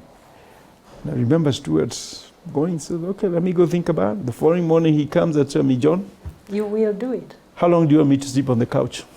That's what he asked me. What? And I said, well, okay. This is It's a tough serious. one. This is serious. So I said, okay, I'll try it. So I went to do that. And again, really early opportunity of leadership. Was I had worked for just less than a year Yes. at this point. Yeah. I'm being asked to lead this other team Yes. where the people under me are programmers. People, I mean, I had one guy who was like They 50-something are more years old. technically competent than Yeah, you. they were in their 50s, some of Yes. them, because they have been programmers. Yes. And I'm asked to lead them. Yes. And that was interesting, because now you are the guy who is... My main job was to obviously interface between the programmers and the department we were programming for. It was a finance department. We were building some applications for the finance department. Yeah. So that was my job, to interface, understand what they need, make sure we program, and we deliver, we package it well. You know, the whole process of building a new application. Yeah. I taught myself quite a bit of programming in the meantime. So you are self-teaching yourself again? Because I have to, when you're leading, you have to up to check some things, game, you know, and people respect you if you know what you're doing. Huh? Yes. So I had to teach myself actually quite a bit you have to of ask programming. Some tough questions. You have to ask real questions. You can't ask if you don't understand how the system exactly. works. So I remember I had a number of teams, and you also culturally, it's quite. It was quite an experience, because I had a team that was led by a gentleman from India, a really smart guy. Another team was, the leader was a guy from Russia, who again, brilliant, a bit older. And one that was now working to interface with the mainframe, who was, he must have been, he's American but of Chinese origin. Okay. So those are my direct reports, Yes. And obviously all of them are culturally very different. Yes. They are being paid a lot more money than I'm getting paid. Than you. Because they obviously a lot more experience. And I'm their boss. Yeah. So it was quite humbling, and you have to recognize they know a lot more than you do. They make a lot more money than you do. Yeah, the reality is but they still have to respect you because you are their boss. You are the boss, yeah. And that was my very early experiences of leading people who are smarter, way smarter than you, way more knowledgeable than you, and were way more accomplished than you. And you still have to create the trust. And the respect. And the respect. And that's a very important trait of leadership. Okay. So you asked me about what? And the cross-cultural dynamics. Dynamics, also, I'm exactly. sure you had to handle that. You have the Chinese, you have the Philippines, you have the Africans. Yes. Everyone is there. Everybody's there. Yeah. So, but the program I was hired into, so as I said, you come into a IT program after 2 years, then you're free to look. To go. So they used to hire, that time we had 45 people from various schools into a program. It was called Techno Associate Program. And then you're allocated to teams. So the team I was allocated to was that technology enablement team. Now I'm running programming here. But we would meet, because we get trained together as a 45. Would meet, we had a program leader who would meet, would have some activities together. And again, I was sort of natural noisemaker, a bit of a leader within that group. Yes. And myself and this gentleman, he was of Egyptian origin, American of Egyptian origin. We were sort of the people who are noisemakers. You are still leading. Would ask most questions and so on. That trait has continued. Had continued. So at some point, this gentleman got a job now in the banking side. Yeah, we used to call it the asset finance side, not the asset finance we know today. Yes. That was securitization. I see. Asset securitization team. And he went there and he was building models for them. So at some point in my second year, doing what I was doing, leading this team now, he then was asked to find somebody else to come and work with him. And replace him. And luckily we had been, very close. We're not necessarily, we weren't close as friends, but we were ringleaders. And you were working together. And we had known what we were capable of. We were probably the people who were doing very well, the two of us. So he said, again, I know a guy. So that was the whole networking thing. I know a guy who we should talk to. And that's how I got a call. Told John, there's a job we're looking for here. Would you come talk to us? Wow. So I said, sure. And actually, the day I showed up, I didn't know I was going for an interview. I'm wearing jeans, dressed very casually. I show up, and I'm told, we are interviewing you for a job. Okay. And you're like, wow. So I had the interviews. And the following day I was told, you have the job. You have the job. What? So that's how I transitioned to the banking side. Into the banking side. The banking now you're side. in the banking side. On the banking side. So this after 2 years? This after 2 years. After 2 years. Okay. So we're building models, and then after you build models, you start having to go explain them to clients. we're creating bonds, basically. You create bonds for sale. So you're talking to salespeople, you're talking to investors. Then you start talking now to clients from whom you are buying these assets to go and securitize. Because they also have or to helping them understand securitize. how it works. Yes, or you're helping them securitize. Because some of it is not you. You're helping them create these bonds and selling them. So they have to understand. Yeah, you're basically raising funds for them. That's your job. Okay. Using their assets. You are playing the advisory role, essentially. Or we call it a lead arranging role. Arranging for the clients. Different clients. So then you start going to talk to them about the business. And before you know it, you're the guy in charge of talking to them. Wow. So I realized a number of things. One, I needed to improve myself on the marketing front now. One was, I'm speaking with these clients from all over America, and a lot of them did not understand my accent. So that was problem number one. Okay. Yeah? And that came across very well when I would go to meetings. I'm the senior person, but they prefer to speak to my juniors, who is American. They can understand. Because they can understand what they're talking about. Yes. Yeah. And some places I was very embarrassed because I'd say something, they would ask my junior. What did he say? What did he say? Right. So that was one problem I noticed I needed to work on. Wow. How did I work on it? I actually went to accent reduction school. Went to New York University, asked them whether they had a program that works on people's accents. And luckily they told me, we don't do it at school, but we have a external provider. We have someone who does it. Who provides for some of our staff and students. And they referred me, and that's how I actually worked on my accent. So my very strong central it was neutralized. Accent ya Mulima needed to be neutralized a bit. It was neutralized. So I went through that program, which was very useful actually. Yes.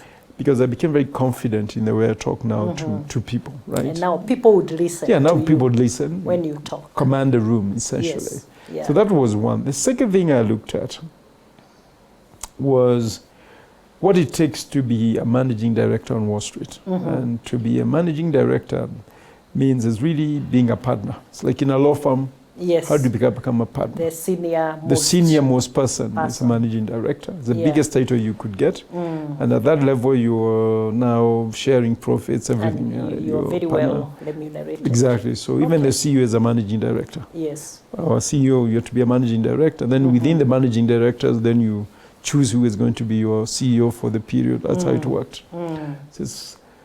So I looked at that and I realized there were very few, at that time there were very few black managing directors on Wall Street, very few. Most of them are white. They're all white.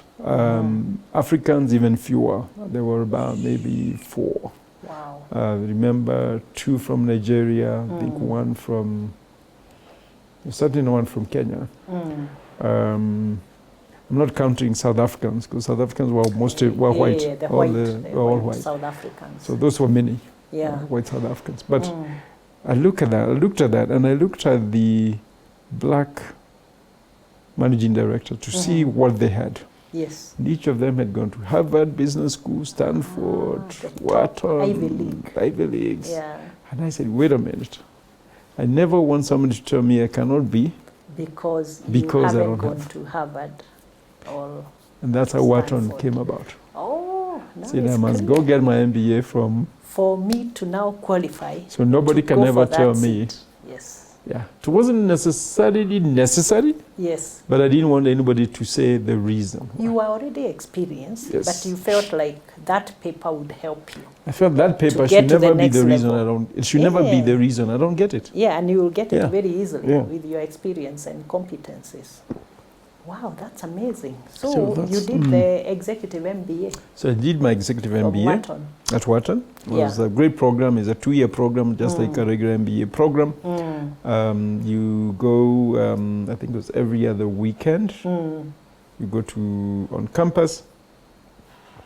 And then you do a lot of homework at home, Uh-huh. but you still get the full experience of Wharton. So did you have to resign from your job to do this? No. Or you were able to do I was able to part-time? do both. I mean, Part-time. I would not encourage it, but it's Yeah. It would have because if been you're tough. working very hard and doing this, it's very tough. But I did at the same time. Okay. They arrange it quite well so that you're actually able to For work. the working people. For the working I imagine people. most of their people are working. Most of the people are working. Yeah. And again, wonderful program because there you have CEOs attending, you have, people like me and others. So you have a great network. Yeah, business founders. Business founders. Different sectors. They even have people from outside the country who fly in. And it was the people you meet in your class. We had a guy who was, I think, a prince, I don't know, from Bhutan or whatever. We had, I remember a gentleman who used to fly his own plane to come to school. What? I mean, those are the type of people Wow. you meet in this class. As you are So a taking lot of bus, learning, eh? guys are Yes. flying in. Eh? A lot of learnings. You see these people who are, But I can imagine, John, yeah. when you see someone flying into a class like that yes. one, it also tickles your ambition. It challenges That's my you. point. And It you're challenges you. Why like, can't I think one day I should be able to fly I in, want that also. like that. I want that also. Yeah? Yeah. Yes. Okay, So that's those are that was a wonderful experience actually. Yeah. Just that, when you're at work and then you go and you meet all these people and you argue about all kinds of things. And business school is a lot of case studies. Yes. And what I really enjoyed was almost every case study that we did. There was somebody mentioned in it that would be in your class. That you had worked with or you knew from You knew or was in your your class. career. Yeah. Yes. Or somebody you're sitting next to you say, yeah, that used to be my boss. Aha. And what they are saying is true. Oh, You know that's what the I one mean? who helped me make That's a when you have me decision do on this. this one. You're like, wow. Amazing. Huh?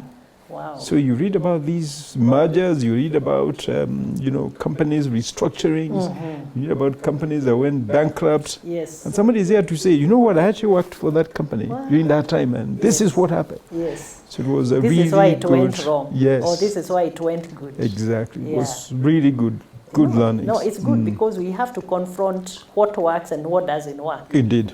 The both sides of the coin. Indeed. Yeah? Indeed. Okay, that's amazing.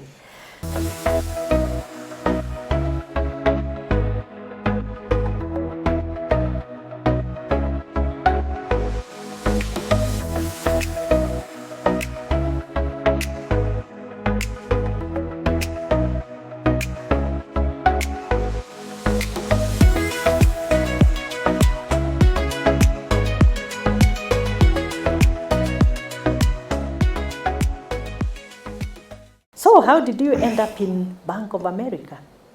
Yes, so now I have grown Eventually. at Credit Suisse. I grew to be the level of vice president. And the way the stages work, you come in as an analyst, you become an associate, you become a vice president, you become a director, some have a principal, you can become a senior director or a senior principal, then you become a managing director. So it's quite a long journey. Quite long. It's a long journey. And so I had become a vice president and I was looking now to become a director at Credit Suisse.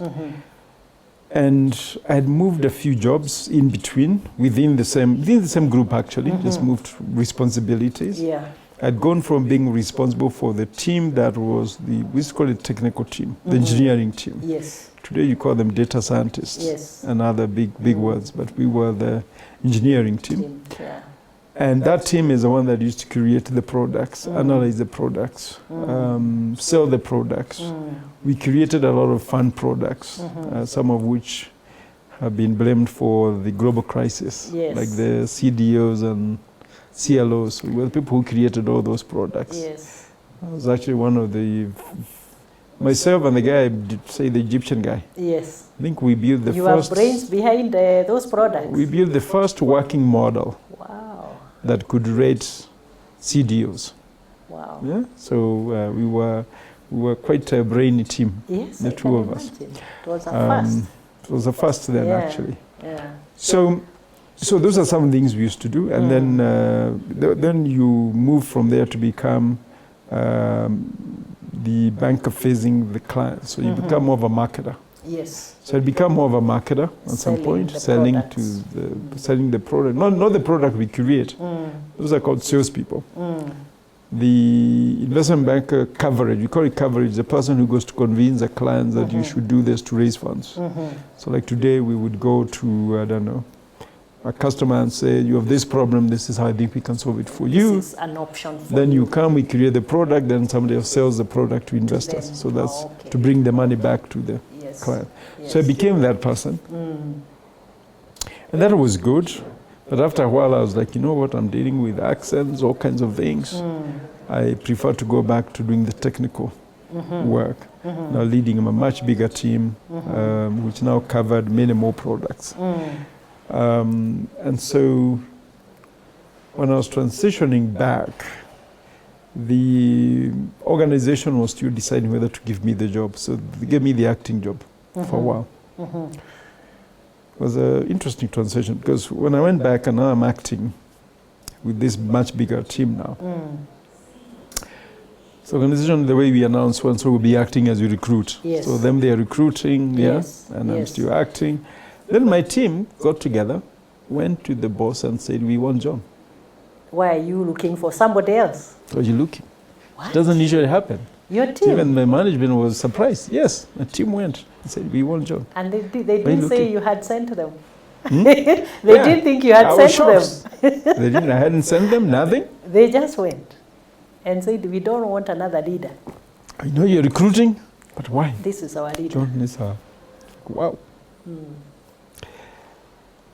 By the time they did that, however, I had become frustrated in a way because I was like, I was doing the job, I was doing it well. These guys are not confirming me.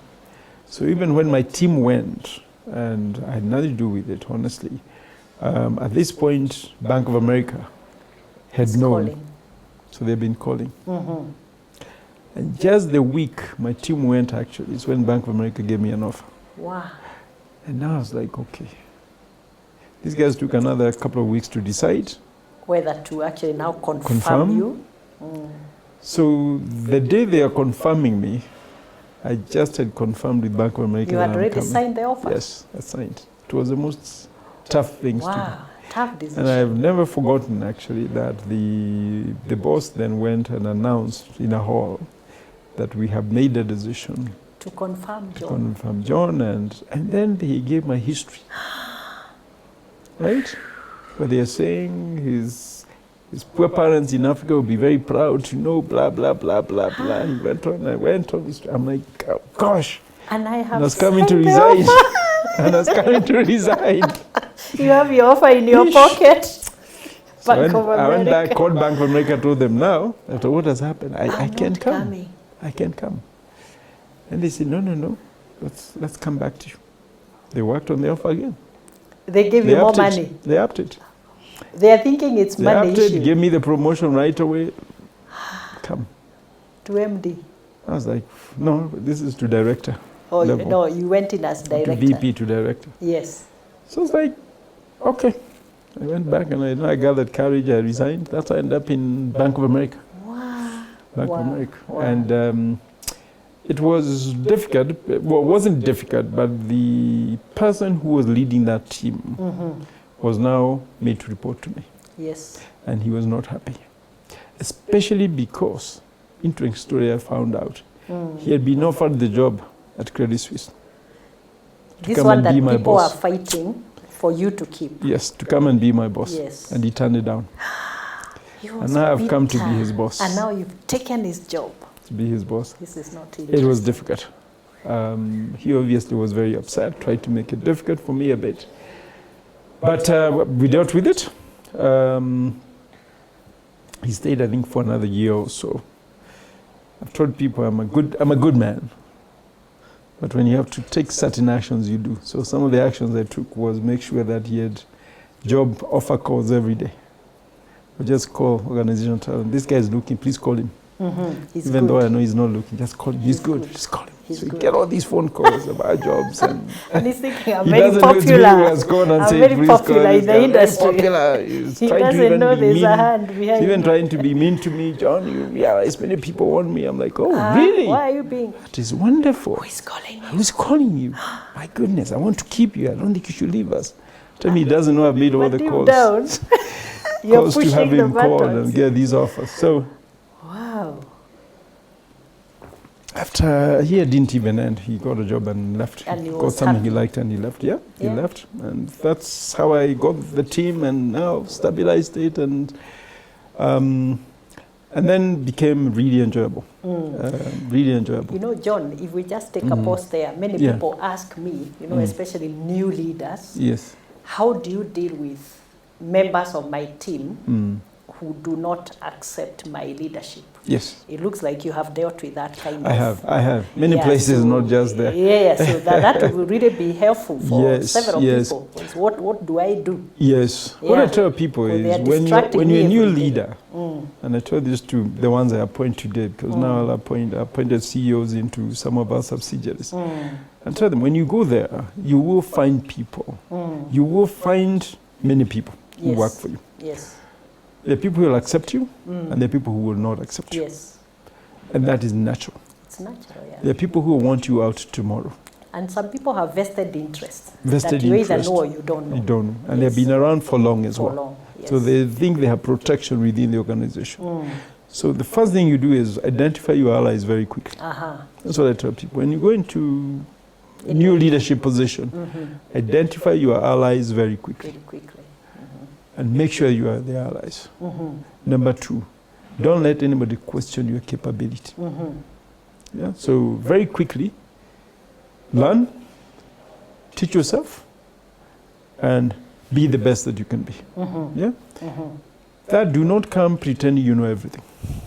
Right? Yes. Remember, you don't know. Yes. So take time to learn, Especially if it's a new organization. especially in a new organization. Take time to learn.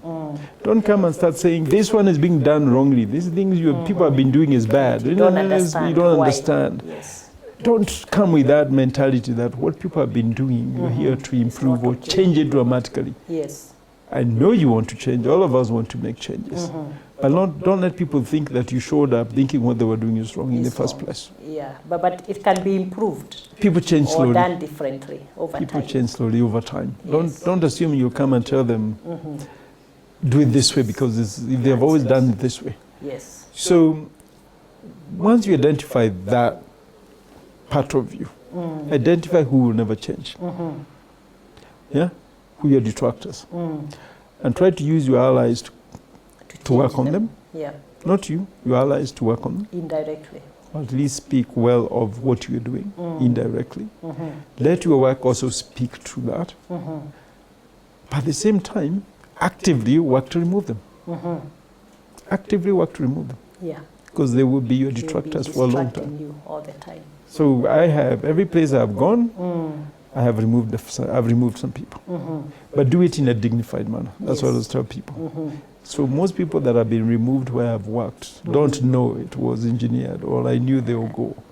Because I've done it in a way so dignified. And also in a positive way. Like In a now very this guy positive gets way. a very nice Yes, job, then exactly. good job, and he goes. He's Exactly. out We of are still your friends. hands now. If not, because he's like, Yeah. yeah. Wow. Okay. he's still unhappy I took his job, but at least we are not fighting. Yes. Yeah. Yeah, that's great. So you stayed in Wall Street for how long? So I stayed on Wall Street for 10 plus 14 years. 14 years. For 14 years. Okay. 14 years between Credit Suisse and Bank of and America. Bank of America. 14 about years. 14 years. By the time, so at Bank of America, I again rose very quickly. I was confirmed as a managing director after 2 years. And that was a highlight of my life. A real 2 years or 3 years? 3 years. 3 years I was confirmed as a managing director. And the managing director process is a selection process. Yes. So it's not your boss decides now it's time to get promoted. There is a committee that's formed. They interview you. They interview many people in the organization. They people write recommendations.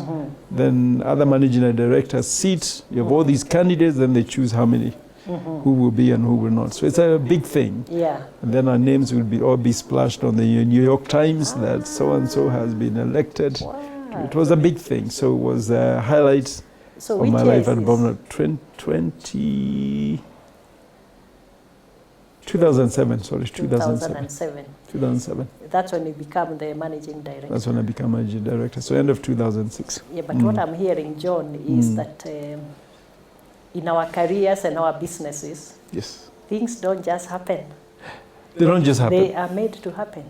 They're made to happen. You wanted to become a managing director. Yes. So many years, way back. Way back. And then you worked on yourself with the eyes on that seat.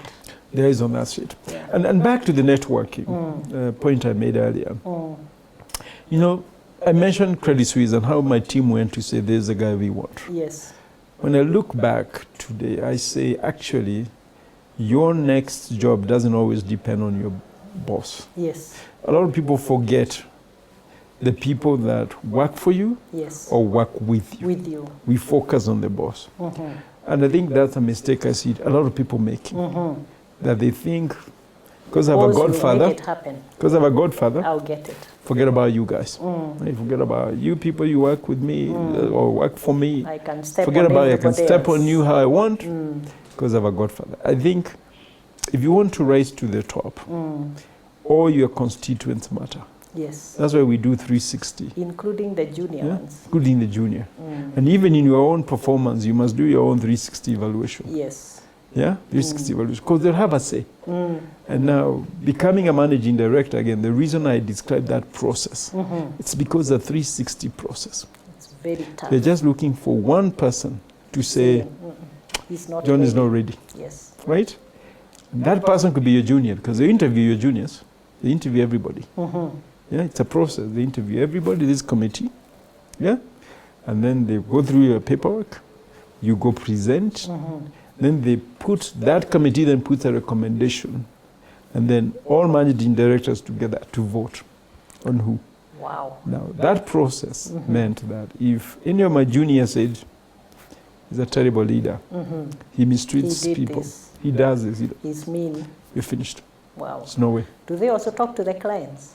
You And they work talk to with? the client as I well. imagine. You talk to the clients as well. Yeah, and then they'll say, this guy, he really doesn't Yeah. honor appointments. or he Everybody doesn't- must agree Yeah, that this person is fit for the role. is fit for the role.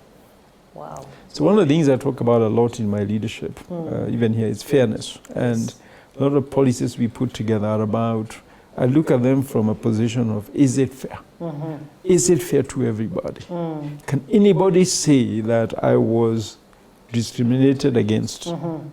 So I'm very clear about it must be fair. Yes. Somebody needs to leave the organization, that process must be fair. Fair. Yes. Right? Yes. And that's how I approach my life. Be very Wow. fair to people. Wow. Anyway, things are looking good. You're MD. Then the crisis happens. I imagine Yes. right after your appointment. How unlucky are you? Right after my appointment is the famous Global global financial financial crisis. crisis. And I am in the eye of the storm. Because the cause of the financial crisis was mortgage securitization. And that's what I used You to had do, engineered. which I used to do.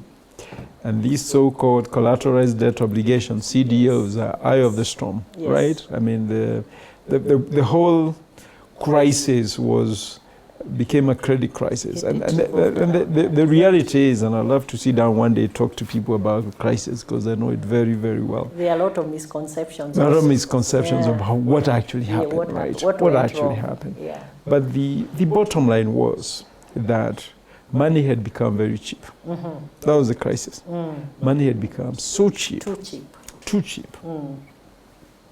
When money becomes very cheap, asset prices rise, right? Because now you're borrowing to buy assets. Yes. Even here, if we made money very cheap, guess what? All of us will take the cheap money, go buy houses, isn't it? Yeah. And What happens not when you're one, buying not houses? two, many, Prices many. Yes. go up, Many. isn't it? Yes. That's what happens. Yes. And that is what happened all over the world. Money was very cheap, right? And so everybody could borrow money and go buy assets. Assets. And the assets that people were buying were mostly houses. Yes. Yeah. Yes. It became to the point, so cheap to the point where I knew a friend of mine a colleague actually, used to work for me, this guy. They had a nanny. Yeah, what you call them au pair in America. But there's a nanny who had come and become American, or the green card holder. She owned 6 houses. A nanny? Yes. Wow. Because she just get loans. It was so easy. It was so easy. You just come, you sign, you didn't have to disclose how much money you make. You used to call them no documentation loan. You don't give any documentation. So they never ask for cash flows. The way here, nothing. You bankers asked us cash flows. That's how cheap money was. But the reason they didn't care too much is because when you want to sell that house, there's a buyer. Yes. Right? So they'll get their money back. Easy to dispose. It's easy to dispose. You make your small profit. So these people would go, no doc, take these loans. Yes. You don't pay them. You wait for a year. Well, you pay something small. You wait for a year, you sell your house for double. What? That's you keep the profit, you pay off the loan. That's what was happening. So that was actually the problem. So we got to the point where people are building houses or buying houses they don't intend to live in. Yes. Or even do anything with. You're just buying it to wait a year and sell. So it's speculation. It's pure speculation. Yeah, on real estate. And when you speculate on real estate, we have a problem. Kenya, we have seen it, where people would buy plots in, I don't know, in Kajiado, where they will never visit, they don't know where it is. They have no idea where it is. They buy it on paper, they're trying to sell it on paper later on, right? Yeah. They have no intention of ever building, right? Yeah. And that is what happens when then money becomes expensive. Those plots, nobody wants to see them, nobody wants to buy them. So it was the same thing. When money then became expensive very quickly, nobody wants to buy these houses. So a lot of loans went bad, right? Because nobody is buying them. And that was the beginning of the crisis. Money was no longer cheap. Yeah. These houses were not moving. Nobody's living in these houses. They're all empty. Nobody's paying rent, right? So what happens? People cannot pay their mortgages or their loans to buy these houses. And therefore it becomes a financial crisis because people are not able to service anything. That's what really caused it. Now you are a leader. Yes. And it's a big, big crisis. What did you have to do? So a couple of things.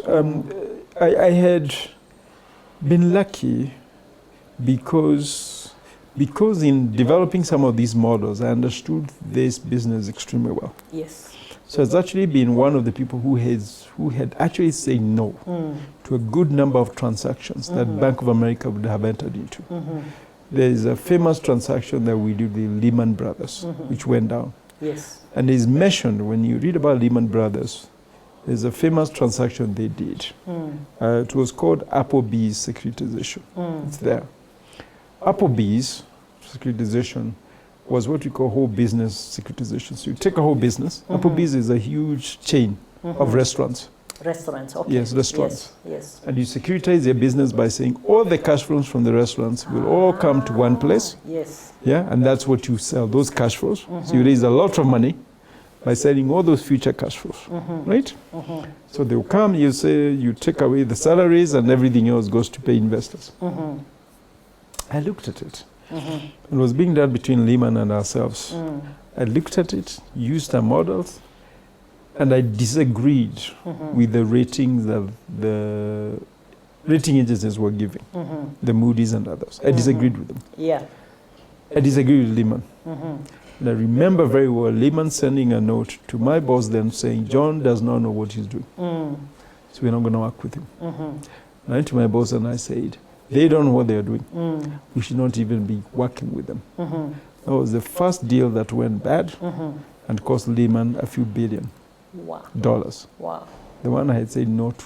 Yes. So you would have done it if you had not said no.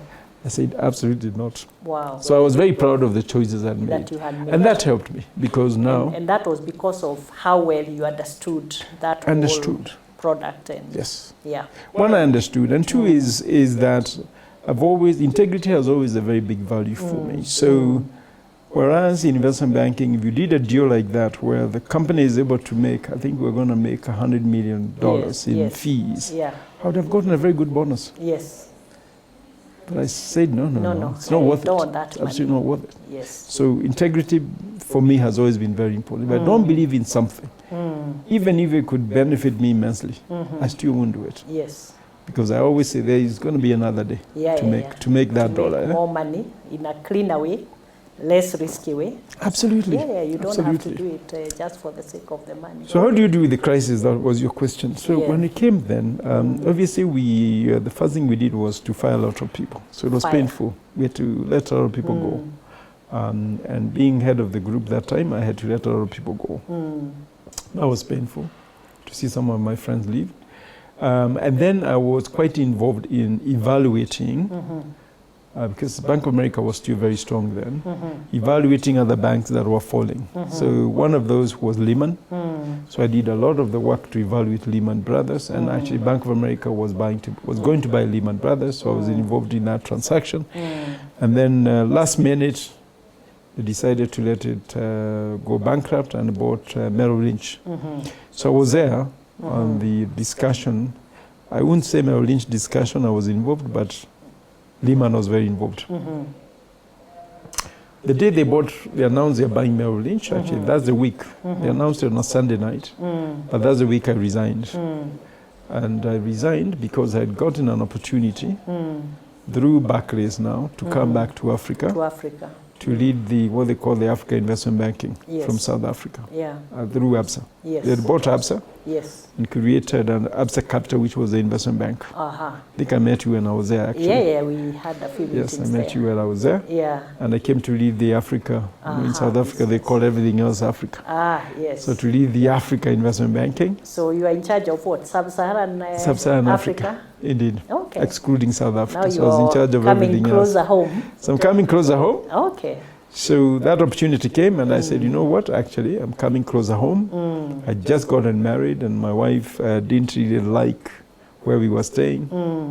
So she was quite open to move. So I said, okay, let's try South Africa. Oh, that's so that's ended up in South Africa. That's very nice. Now, ABSA or Barclays. Multinational global banking business, and here you are heading the sub-Saharan business. I mean, it's not a small appointment. Why did you choose a local Kenyan bank over Barclays later on? How long did you stay in I was there South for Africa? 5 years. 5 years. I was in South Africa for 5 years. 5 years. During that time, a lot of changes happened. At some point, I got appointed as CEO of what they called ABSA Africa. ABSA Africa was not too different to a job you had where you're responsible for all the subsidiaries outside of South Africa. So I became CEO of ABSA Africa, responsible for all the subsidiaries outside of South Africa. So I looked at, again, the number of banks, like NBC in Tanzania, Barclays in Mozambique. We opened an office in Nigeria, in Namibia, which I was responsible for. So we looked at everything. I was now responsible for all the businesses out of South Africa. And then at some point we decided now to merge. So Barclays and ABSA decided to merge their operations in Africa. So that meant now the Barclays in Africa became part of ABSA. Oh, I see. And so I was involved in that process, very involved. The restructuring to close the office in Barclays had an Africa office was in Dubai. So I was involved in closing it, moving all those people to South Africa or whoever wanted to move. Some did not move, but a good number of them moved to South Africa. So I was involved in that process, setting up a new entity called Barclays Africa, which was now looking after all the businesses across Africa. The holding company. And then I was then appointed responsible for investment banking as before, but now I was added all the corporate banking within all the constituent banks. So the corporate banking heads of every country would report to me. That's how it was. So now you have, in addition to investment banking, also the corporate bank side of the business. The corporate bank of the side of the business. And now we have many banks because now all the Barclays banks are part of us. Many countries. I think at some point we had banks in 13 countries. So I was responsible for the corporate banking and commercial banking, and then the investment banking, and I sat on a number of the boards. Yes. But the whole culture had started changing. Now, Barclays Africa, as it was called, which is now being run by South Africans, no offense to them, had a different idea of strategy and how they should run it, which I necessarily did not believe in too much. So there's a lot of disagreements on how they should work. How it should be. Having run ABSA Africa, I sort of knew how the entities in every country worked. And so the structure we're trying to adopt, where it was centered on South Africa, these very functional, the MD does nothing kind of approach, I really did not agree with it. It did not work. It wasn't going to work in our context. And then, you know, you're rolling out products within, like technology, for example. My corporate banking technology wants to work this way. We're going to put it in every country, and again, the MD has no say. We're just putting it in all these countries, and you can't do it all at once because you want to control it, so you end up putting it in one country, another country, another country. By the time you put it to the fourth country, the technology is old now. You know what I mean? Yes. So I said, guys, it doesn't work this way. It's not working, and it's too slow for business. It's too slow. Yeah. So we had a lot of arguments back and forth. Okay. And so while I was going through that, with all these changes also, there was an opening here at KCB. At KCB. So I was called to come and interview for KCB when Martin Oduor left. Oh, I see, for the MD? Yeah. Okay. So I came and interviewed, actually. I didn't get the role, as you know. My friend Joshua Igara got the role. Oh, yeah, that's when Joshua came. Joshua Igara was appointed. Okay.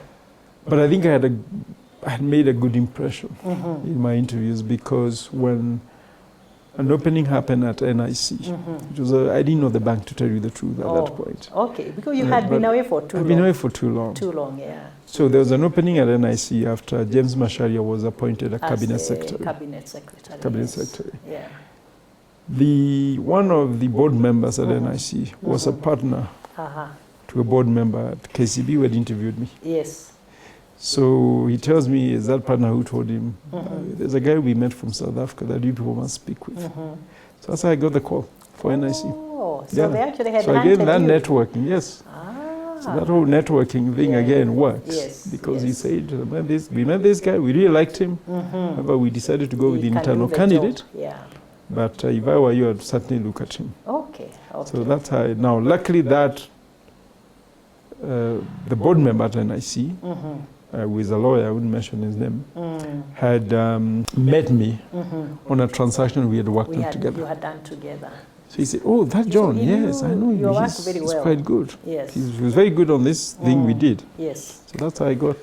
So he highly recommended you. Yes. It's highly recommended. Yes. Wow. Highly recommended. Wonderful. So that's how I ended up here. Yes. Were you also feeling like you at this want point to come back home? At this point, I was not feeling like I must come back to Kenya. No. South Africa is South Africa and like Kenya. Home. Yeah. And my business covered Kenya also. Oh, I see. As well. So you're in and out also. So I was in and out a lot. So I wasn't looking to come back. Okay.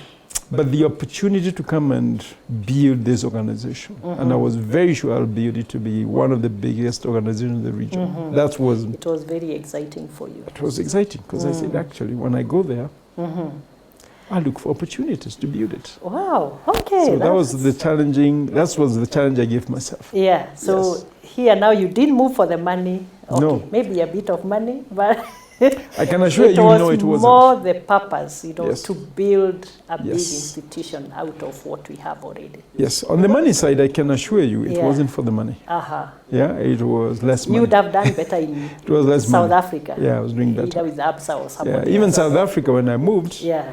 I would have done better in the US at this point. Yeah. Okay. So it was more of the fulfillment. I mean, the opportunity to come and run investment banking across Africa, to me, was very fulfilling. Okay. The opportunity to come and build a big bank in the region.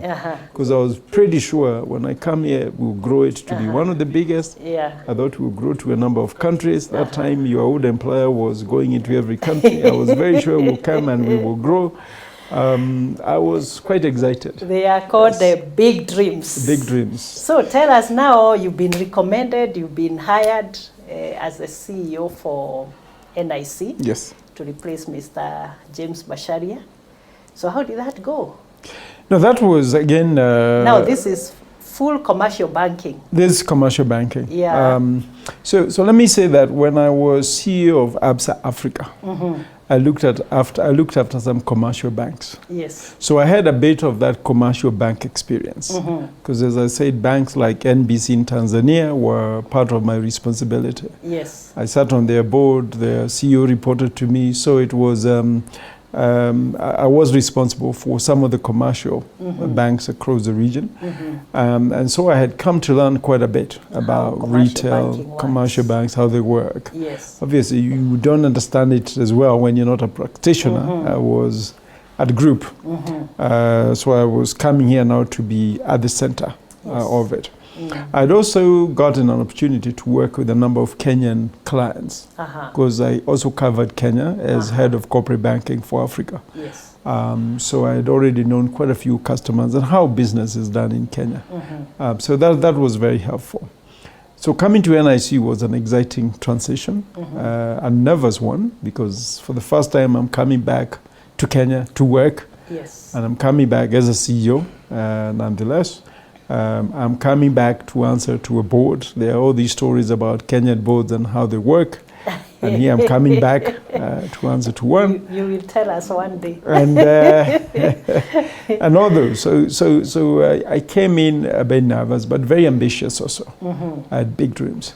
But as I said earlier, one thing I have learned over time is transitions have to be handled very carefully. Don't pretend you know everything. Yes. So I came very quickly to find out who my allies are, Yes. who are my adversaries are going to be, who do I need to change, who do I need to keep, and also took time to understand the business. And I think that was important. Now, often when you do that, people will judge you to be slow. So if you go to a new organization and you do that, a lot of times you look like you're slow. You're doing nothing. Yeah, doing nothing for a while, right? And I think I had that. They even start questioning why do they think he's the right person. I remember the board asked me, "You've been here for what have you done? What do you have to right? show? What do you have to show for it?" Yeah. But actually, it was so necessary that I take it, understand the people, bring the people to follow you, so that when you start now implementing the change you want to implement, You move fast. you're not fighting, spending too much time fighting people, because people have now bought into your vision. They have agreed you're one of us. Now you're changing as one of us.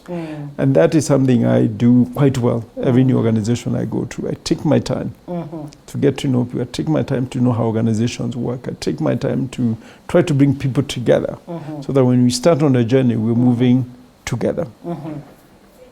So that transition was good. A few culture shocks, even though you're coming home. Yes. There are a few culture shocks you still have to go through. Yeah. Where you know Kenya, everybody knows each other, for one. Yes. I was used to a place where, nobody knew each other. Your own personal life culture shocks. I was used to walking on the streets, jogging on the streets, doing all these things. You come to Kenya, you're a CEO. Next moment, I'm being told by my senior management, this thing where you're walking to work Be careful. from your home or walking home from work, we don't like it. Be careful. Don't do that here. We don't do that here. Such things. I was the type of guy who will take a matatu once in a while. I'm told, no. We don't do that here. It's not good for the brand. It's not good for the brand. So those are some things I very quickly You had to learn. Yes. adjusted to. Yeah. But it was a very good business. NIC was a very good business, extremely well run, fantastic board, and that's what really mattered. They welcomed me, supported me, and so they were able to agree to a lot of the changes I wanted to make, and a lot of the ambitions that I had. So that's what we did. We built a very solid business. There was always that talk of a merger with CBA then. Yes. Yeah, and I found it when I came. They've been talked about for many years. There were rumors for a long And the rumors for a long time. Yeah. And so when now we had settled and now we've grown to be this solid bank, I came to the board and told them, I think for us now to leap to the next level, we need to do a merger. Yes. So I presented to them a number of options. They looked at them. They liked them, but at the end of it, they said, but there's this bank called CBA. Yes. Said, okay, I know it's been rumored, we've talked about it. I haven't looked at it because I assumed you people decided no because you've always talked about it. Yes. So can we talk about other things? So I went away, stayed forward, came back with another proposal. Now, part of the ambition is to be here. To get here, we need to do... This is what we need. These are the mergers we want size. us to do, and we need size. So finished, they were like, no, there's that bank called CBA. So I actually sat the board and said, okay, I'm bringing no more proposals to this board until we decide whether we're moving or not moving to CBA. Do you want to move or not? So they said, John, you have to go and come and tell us whether you want to move. So I went, did some work, did some research. What is in your court now? Came back, they said, we want to move. This is the proposal. You're sure? Yes. Okay. Okay. So that's how the merger conversations actually began. So you got the in-principle approval. So I got in-principle approval. Yes. Obviously, the principals spoke as well, because they're the ones who had been speaking for a long time. Yes. And they said, yeah, they're also ready when you are. Oh, good. So that's what happened. Okay, you know, when people look at mergers from out there, they think it's very easy. You just combine and you have a big organization. Yes. We decide what name do we call it. Let's call it NCBA, NIC, CBA. Yes. And that's it. Voila, we have it. Voila, you have a new Maybe you bank. can tell us how was it leading through the merger process? It's one of the most difficult things you can do, to be honest with you, in business. Because mergers are about people. Yes. And people are the most difficult to adjust. Thing to manage. Back to your point, when you're a CEO, your biggest job is people. Yes. That's because it's the hardest job. That's why only CEOs can do it well. Yes. And mergers are about people. They're about cultures. Yes. We have two very different cultures. From outside, we look like we were similar, but we're actually very different.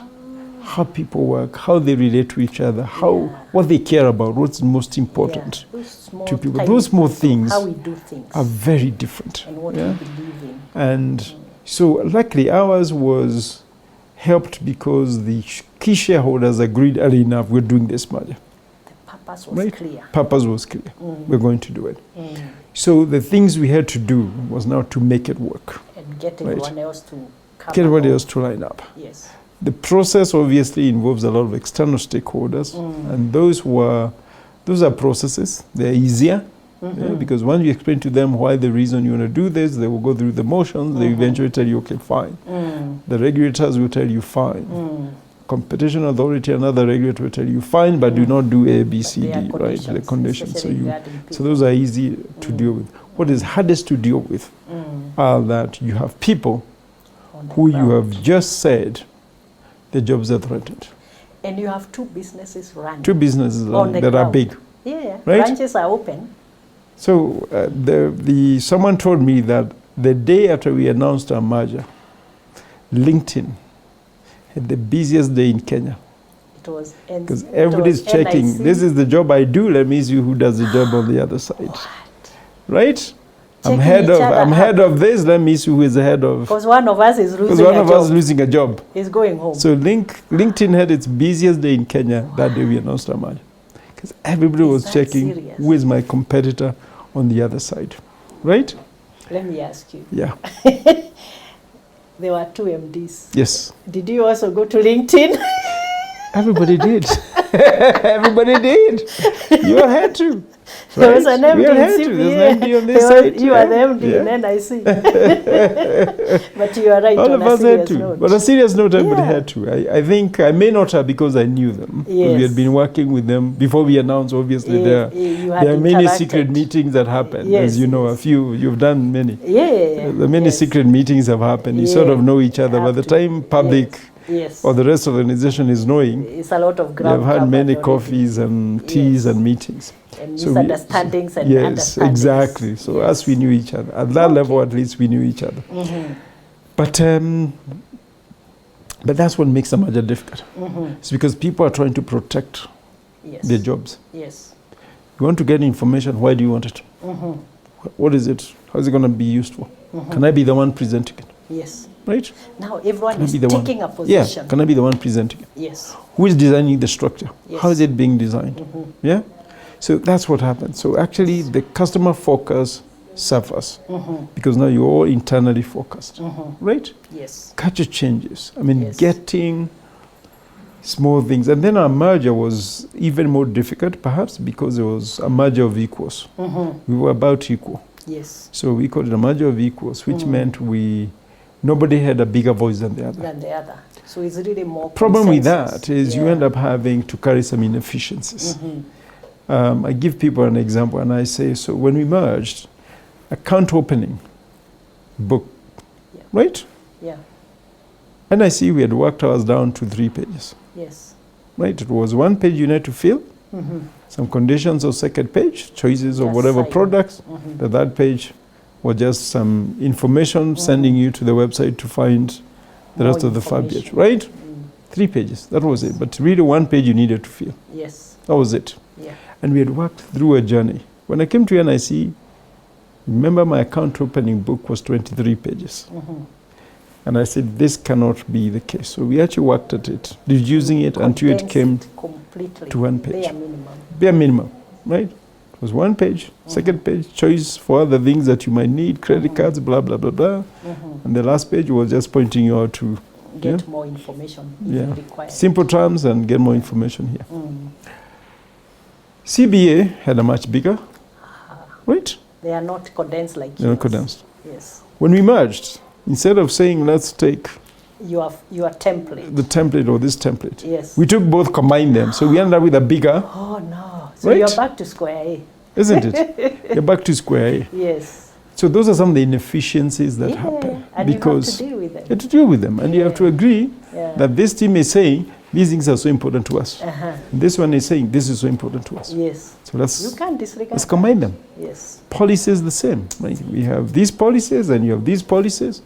Best thing to do is to make sure we pick everything on your policies and everything on this, put them so every policy becomes almost double what it was. Yes. And those are the inefficiencies Yes. of a merger of equals. Yes. You have to agree to it, right? And so, And did you also find that teams like size each other and team sizing each depending on other. where they are A coming lot, from? a Who lot. is They're sizing superior, each other. Who is superior? than Who the is? captains also. Yeah. Yeah. Luckily, I must say, myself and Isaac Awondo, who was the CEO on the CBA side, CBA. we were pretty clear about how we choose the best people, Yes. right? Yeah. So we try to choose the best people and recommend them to the board, and the board agreed to our choices. And we did it in a way that was just, okay, let's put the CVs next to each other. We know these people, let's talk about experiences. We decide the critical. Yeah, what the the critical criteria, things that we what care about, need. and we choose those, right? Yeah. There's no, Who has it? doesn't matter where somebody comes from. No It wasn't- emotions. It wasn't take six. It was, no, let's put it Who's the everybody, best for the job? at least at senior level. Yes. These are the people, let's find them jobs as well. Because there's a lot of work to be done. Where are they going to fit? So that's what we did. So everybody was being carried forward, Along. Yeah. right? Yes. Luckily, we were both lean teams, so we were able to accommodate everybody on So day you one. didn't have to lay off people. We as didn't, such. on day one, we did not. Yeah. On day one, we did. Okay. We did not. Soon thereafter, we had to, primarily because of COVID. COVID Yes. came right after we Yeah, merged. that affected everyone. Affected business, So it was affected totally everything. So it was Yeah. when we looked at our business by the end of 2020. We say now people are no longer working. People are working from home. We had all these people. We had created all these jobs. Do we need them? So we gave people a voluntary package. So it wasn't firing, voluntary package, and a lot of people took them. Okay. And that's how we ended up shedding Now people shedding from a the few- from the a few merger. people.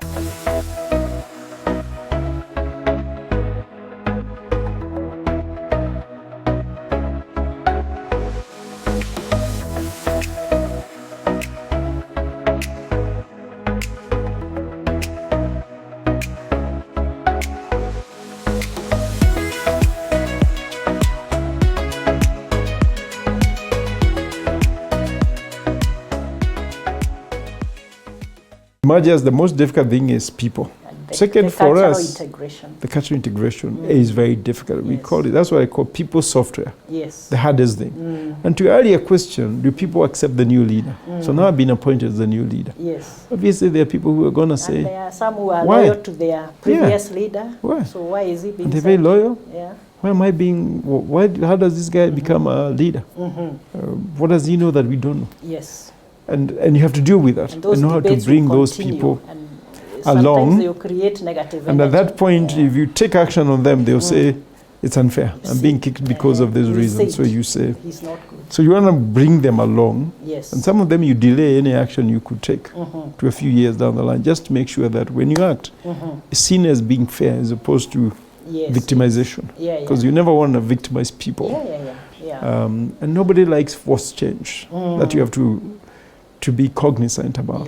Yeah. I was very sure nobody likes forced change. So I understood when people will not embrace Where they are coming from. this new change. Yes. Because nobody likes forced change. Yes. That's So we had then to walk through the journey of change. And we put a lot of work towards cultural change, a lot of training. Yeah. One of the big things I did was in 2020, during COVID, September of 2020, I forced everybody to come back to work physically. After Everybody. This is in the middle During of COVID, in the middle of COVID, they had to come back. they had to come back. Okay. I said, everybody must come back. Why? We paid for rooms for quarantine, whatever we needed. We're the first people to buy vaccines in bulk for everybody and To their be families vaccinated. get vaccinated. Because there is no way you're going to build one culture With people when working everybody's from at home. People did not know each other. Yes. COVID hit immediately after we merged. Yet they are serving customers. My own exco, most of them hadn't met.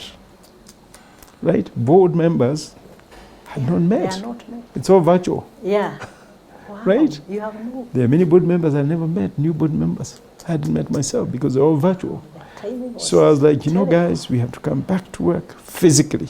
And know each other first. Yeah. I remember Interact. being questioned even by the board. Why would you take these Why are you risks? doing this? Explain to them. Yes. There's no way you're going to form NCBA Uh-huh. if people don't come together Yes. and work together, Uh-huh. solve problems together. Yes. Yeah. Wow. So that was one of the big decisions I had to make in during middle of the COVID. But you feel that helped the That situation helped. quite The other a lot. decision I made then, which in hindsight was difficult, very, very good decision, was merging our systems together. Yes. Most banks, when they merge, try to keep the systems apart for a long time. Then you merge them slowly over time, isn't it? Yes. And you find that even in South Africa, the big banks, if you go to Absa, they still have many systems running because Yes. they merged with many banks. And they have not integrated. And they haven't them. really fully integrated. So you build a layer on top that integrates the core banking, but the core Yeah. banking is left. Yeah. Yes. Here we agreed to, Do it or I forced to immediately. force them to have one. That was difficult. It must have been. That was very difficult. That was now September, October of 2020. Again, Yes. after I did, everybody come back. And that really difficult. The reason I say looking back was not a bad decision, because a lot of customers would have left us if they could have walked to another bank and opened an account. Yes. But it was difficult to do during COVID. Yes. So COVID helped us a little bit in that respect. You know, it was an advantage. It's an advantage. Number two, people are transacting less, Yes. isn't it? Yes. A lot less, because Yes. you're all at home. Yeah. A lot less. So the use of the bank was lower, a Yes. lot lower. The activity So eventually the timing worked for you. worked well in because the your favor. activity was a lot And it lower. gave you time now to do the Give you time to cultural fix integration. The things that you needed to fix. Yes. And yes. that is what happened. Wow. Mm. But I also realized during that system changeover Yes. or the integration, Mm. whereas you had a lot of issues Yes. and customers were complaining and Yes. all that, I think you perfected the art of communication. Yes. Yeah, because I could see, yes, you know, yes. even we became very busy you know, on Twitter, addresses very on- busy everywhere. Yeah, going Then to we had media. virtual This is virtual what town we are halls for doing. customers. We actually had virtual town halls for customers Yes. to explain to them what we explain were going what through, you are doing, what we are doing, why. the system isn't working, Yes. what we are doing to fix it. And I mean, for customers who were very impressed. We would have, you know, at some point I think we had 5,000 Put customers everything dialing on the in. table. Told them, ask any questions you want. Yeah, we'll answer. We'll answer. Wow. These are the issues we're having. And if you have a serious problem, tell us. Tell us. We'll try Yes. to help you. And this is how we're helping you. Wow. Then got people to do a manual processing. My team, I reminded them there was a time there are no computers. Yes. And we still process Do transactions. what you have to Do what was being done. Yes. If it means take a file to the central bank physically, do it. And get it done. And that's what we were doing. Wow. We got That's it amazing. done. That's amazing. Now tell us about this institution, the combined The combined group NCBA, that yes. now became out of NIC plus CBA. Yes. What is your purpose now? So after all is said and done, and you've come together, and you are the leader. Yes. So why do you exist? So what I think I've thought about that a lot, and our motto is, inspiring for greatness. And why do we say that? Because first of all, let's look at the two institutions that came together. Yes. Let me start with NIC. And the NIC was known for taking big things that were being enjoyed by the rich and make it reachable to the ordinary. To the ordinary. Yes. Yeah. NIC, through the famous MOVE campaign, yes, was the first bank to say everybody can have a relationship manager. Yes. Relationship managers are not reserved for the rich. Everybody can have a relationship manager. I was one of the beneficiaries. Are you one of the beneficiaries of MOVE? So you remember? Your RM that time is still my very good friend. There you go. You see? Yeah. So you can relate to what I'm saying. Now in one of the banks. Oh wow. Yeah. So you can relate to that. Yes. You see? Yeah. But it was taking what was reserved for the rich and making it available to every bank customer. Every bank customer had an RM. Every bank customer could enjoy the products the bank had. That was the whole idea of MOVE. Yes. Yeah? Yes. And it was really bringing dignity at the core of it. Dignity of banking to everybody. Yes. Right? Be a dignified customer. Then we did the same. Asset finance was the other area they were very good at. Asset finance was about anybody can drive a nice car. Now, tell us about asset finance, Yes. because a lot of us, we don't understand asset finance is bigger than funding a matatu. Oh. When we talk about asset financing, a lot of us think about either matatus or those buses going up country. Yes. So tell us, what is asset finance all about? Because remember, we're also telling the customers how they can take advantage in terms of building their businesses, diversifying their businesses and all that.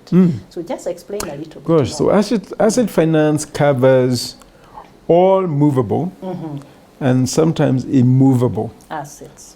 And that's why we call it asset finance.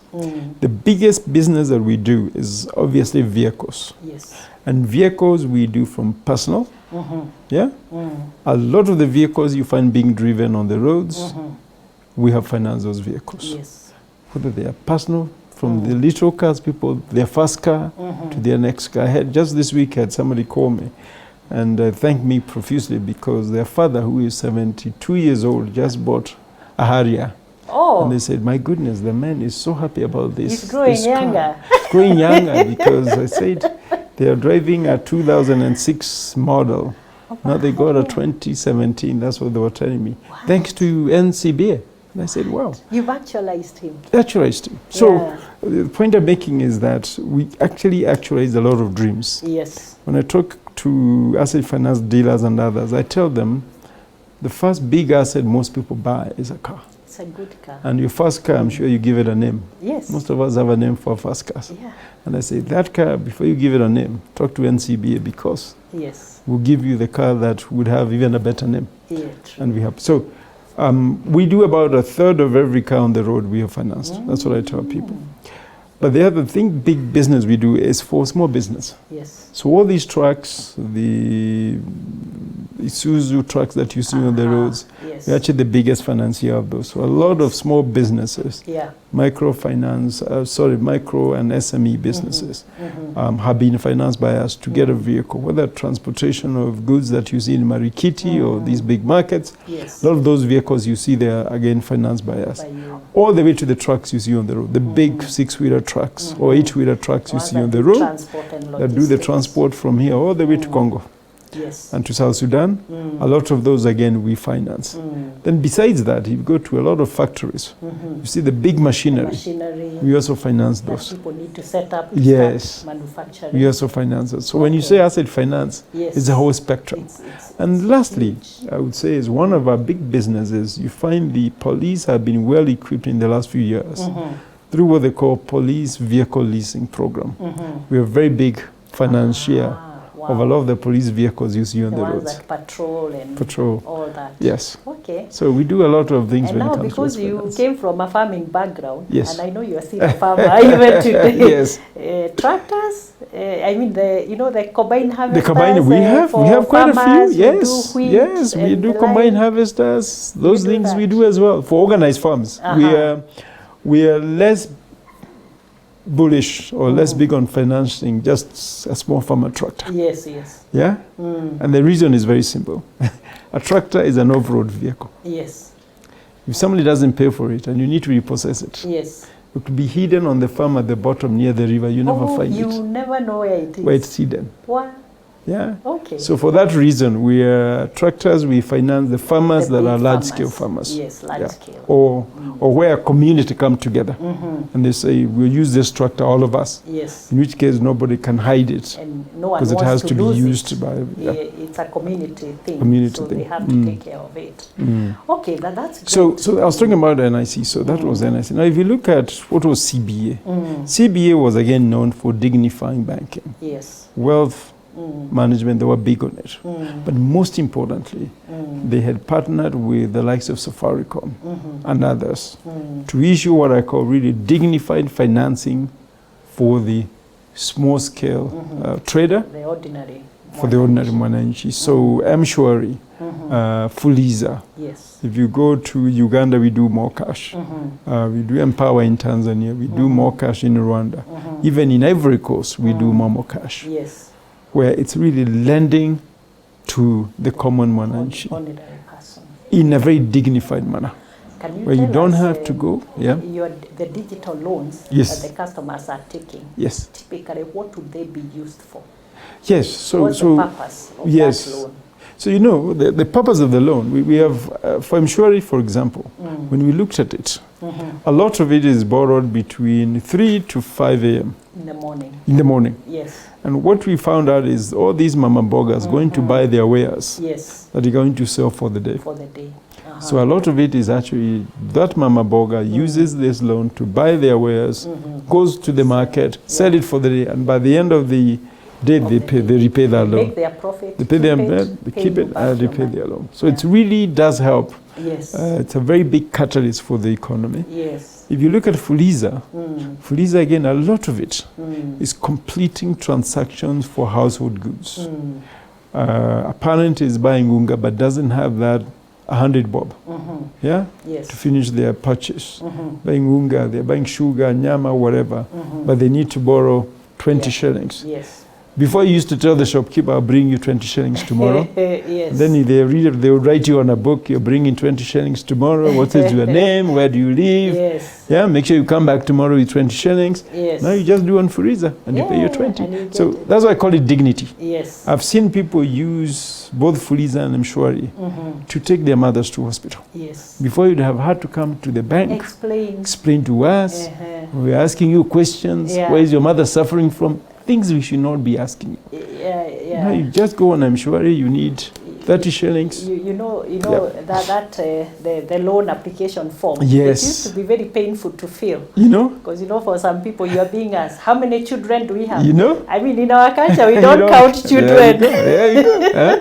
And someone is asking you, a young guy behind the counter. Counter asks you, how many children do you have? Yeah.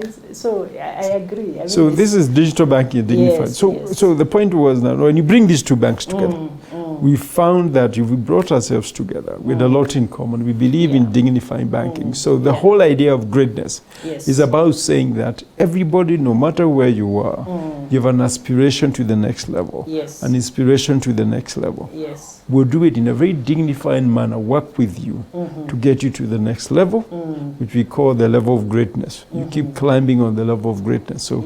So the purpose is to inspire for greatness. Yeah, so what I've had is financial inclusion and financial empowerment with dignity. So they're with dignity. It's very important. You are doing as NCBA. As NCBA. Yeah, so then I saw something about you talking about how you're changing the story.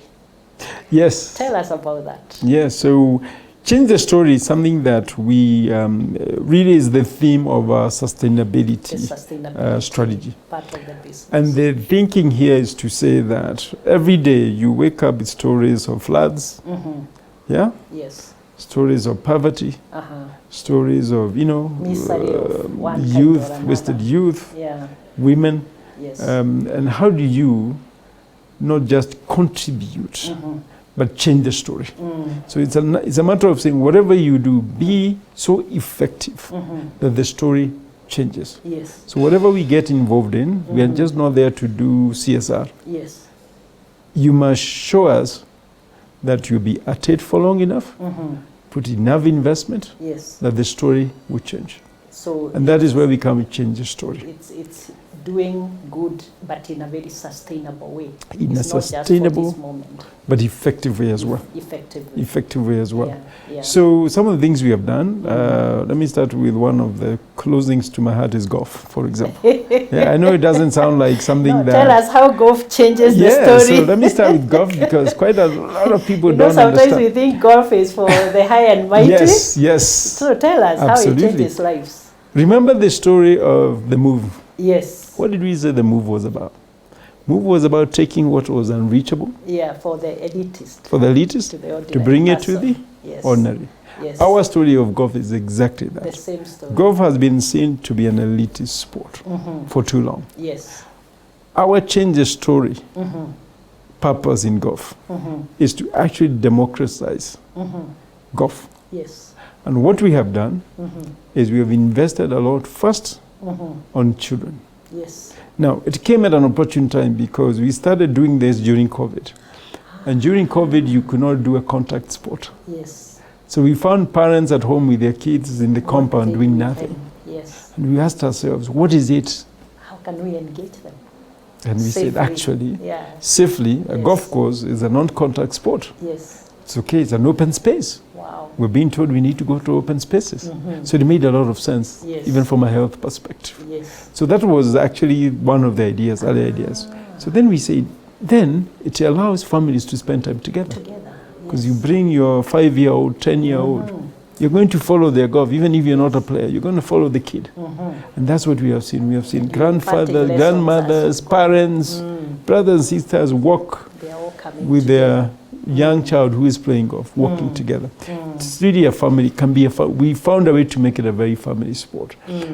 But most importantly was to then pool, working with Junior Golf Foundation, pool as many kids who did not think golf was accessible into golf. Yes. When we started, we had about 300 kids Yes. in the country Yeah. who would ever access a golf club. Last year, we had 3,500 Wow. kids participate. Wow. A big That's a number. lot. Yes. And more importantly, we also finance training, we call them clinics, that go to the underprivileged, whether that be Dumberi, Korogocho. We actually take coaches Okay. who go there and train And kids train and them interest them How to do them. in golf. Wow. So we're saying democratize it. And then working through schools. There are now inter-school competitions. People who never would have thought they could access golf. Yeah? And that has really helped. Yes. So when I say the story of the move, Yes. it's a similar thing we're It's doing the same golf thing you are doing Yeah. now through sport. through sport. Through sport. We've gone even further and said Kenya is endowed with golf facilities. Yes. We have the second largest number of golf courses in Africa after South Africa. Really? Yes. Wow. 45 golf courses. A great statistic. And from there, the next number I think is Morocco with about 30. So we are far. Far We're doing ahead. very, very well. We've still done very, very well as Kenya. But we don't take And advantage others of are these coming up, facilities. actually. Others are coming up. Exactly. Golf And others are being built. courses. Yes. And so how do we make them, how do we Yes. make golf a sport that is actually a Kenyan sport? Yes. So that's why we have gone ahead to now start funding and supporting golf development at every level. So not just children anymore, we do children. Every golf club in Kenya today has benefited from our sponsorship. Across East Africa, every golf course now has benefited from our sponsorship as NCBA, whether you go to Yes. Rwanda, Tanzania, Uganda, So we're all there. the areas of operation. all the areas of operation, doing we this. support golf. Today, NCBA, working with Kenya Golf Union, found it was called Kenya Amateur Golf Championship, through which amateurs, very good golfers, can actually win money playing golf. Not win, make money playing golf. Wow.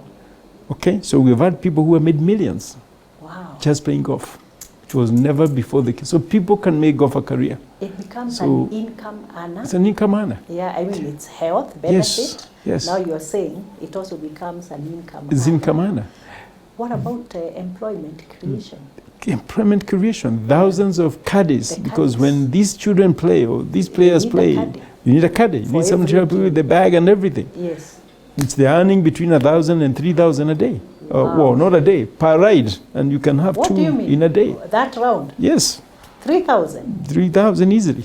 Wow. So people have really, this thing is about employment. This thing is about democratizing golf. And we're very determined that in another 7 to 10 years, we should see Kenyans competing with the likes of Tiger Woods in the PGA, where they're making millions and millions of dollars. There's no reason we shouldn't. We're Kenya endowed. should be there in We're that endowed. space. Yeah. And then we're challenging government also to see how we can make golf tourism a thing for Kenya. So that is on Change the Story for Golf. Yeah, I think you've done well. I saw like last year only you did 130 golf events countrywide. Yes, 130 golf events. And then 10,316 golfers. Yes, That's 10,000 in 1 year. in 1 year that we And this touched year the numbers are with even our higher. sponsorship. Yeah. Not to talk about that if there are 10,000 golfers doing this a few times, Yes. there are probably double, triple that caddies that benefited Yes, from of this. course. Yes, Yeah. and the yeah. practice rounds they have had to do to get Yeah. there. So there are lots of caddies who have become full employed because And of also what we're one doing. other thing we underestimate is also what the youth, this youth that you are supporting, what would they be doing if they were not on the golf course? Absolutely. Yeah. Absolutely. Yeah, so These youth that we are supporting, either they are players or as their caddies brother, or- siblings, and their caddies. I mean, every time I go to a golf course, the number of caddies there whose job is they're actually to employed. support the It's a very big number. It's amazing. And I think Yeah. maybe people don't realize that golf clubs would have 100 employees easily, plus another 100 to 200 caddies who are employed, right? Every golf course. Yes. You're talking about, hundreds of employees Yeah. that are benefiting from it. Yeah, that's amazing. What about the women and the youth? What are you doing here? On women and the youth, Yeah. one of the things we did was we partnered with Propaco to get some financing. We took $50 million and we committed that 30% of it will go towards women, funding women. Then we also committed 30% of our own procurement Resources, yeah. is going towards women and Women and youth. youth. And Okay. so far we're still making progress. We are not at 30 yet, Yes. but at least I think we reached 20%, so we're going towards the 30. And your target is 30. Target is that 30% of it must go to women and Okay. youth. Oh, Yeah. that's amazing. So that's something that we're doing well. Yeah. We always say that when you support the woman, Yes. you support the whole family. Support the whole family. Yeah, Indeed, because indeed. all the resources are Indeed. recycled back Absolutely. to the upkeep and the Absolutely. welfare of the family. Absolutely. Yeah. Now, tell us about your love affair with trees. I've read somewhere about that love affair. I don't know whether it's Yes. true or not. Look, I do love trees. Okay. And because I do believe that when we talk about environment and climate change, something we hear about, we worry about, we all talk about. Yes. When I looked at that problem, me personally, and I asked, where can I contribute? Yes.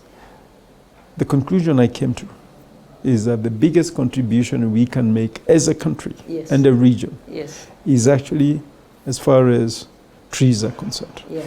Yeah? Because we don't have enough coal.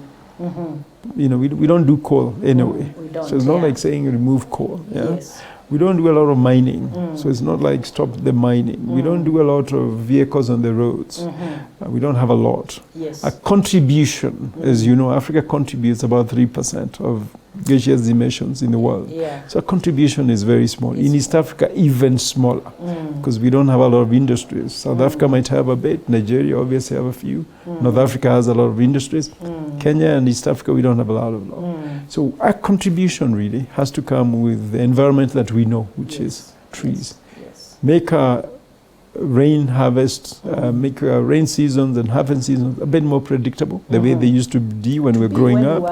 It was very predictable. It was very predictable, right? You knew when maize would be planted. And our parents also knew on 13th of March we plant because next week it will rain. And it will rain. It was so predictable. Today you cannot predict. You can't. So how do we bring back some of that predictability? We're in a country that is, arable land is about 17%. Yes. Like Kenya. I don't know if people know that we are not really that endowed. Yes. It comes to arable land. We're about 17%. We all thought it was we think it's a lot. I know everybody thinks it's a lot higher. We are 15 to 17% of arable land in Kenya. Yeah. So all the other land that we have, what are we doing with it? There is a tree for almost every contour. Yes. And every temperature. And every soil. So if we found every soil, so if we found it and planted it, we can actually change the country. So for us, again, change the story is about being so intentional about planting and supporting others to plant as many trees as they can. We have committed to be directly responsible for 10 million trees by 2030. Yes. Oh, wow. We have a nursery in Karura where we have 1 million nursery trees in Karura. I saw it there. You've seen it, eh? You've seen it there. Because when we went planting trees, we found one of the issues was there are no seedlings. Yes. So we said, okay, we need to invest in seedlings. Let's supply the trees. And that's the point of saying change the story. Don't just do.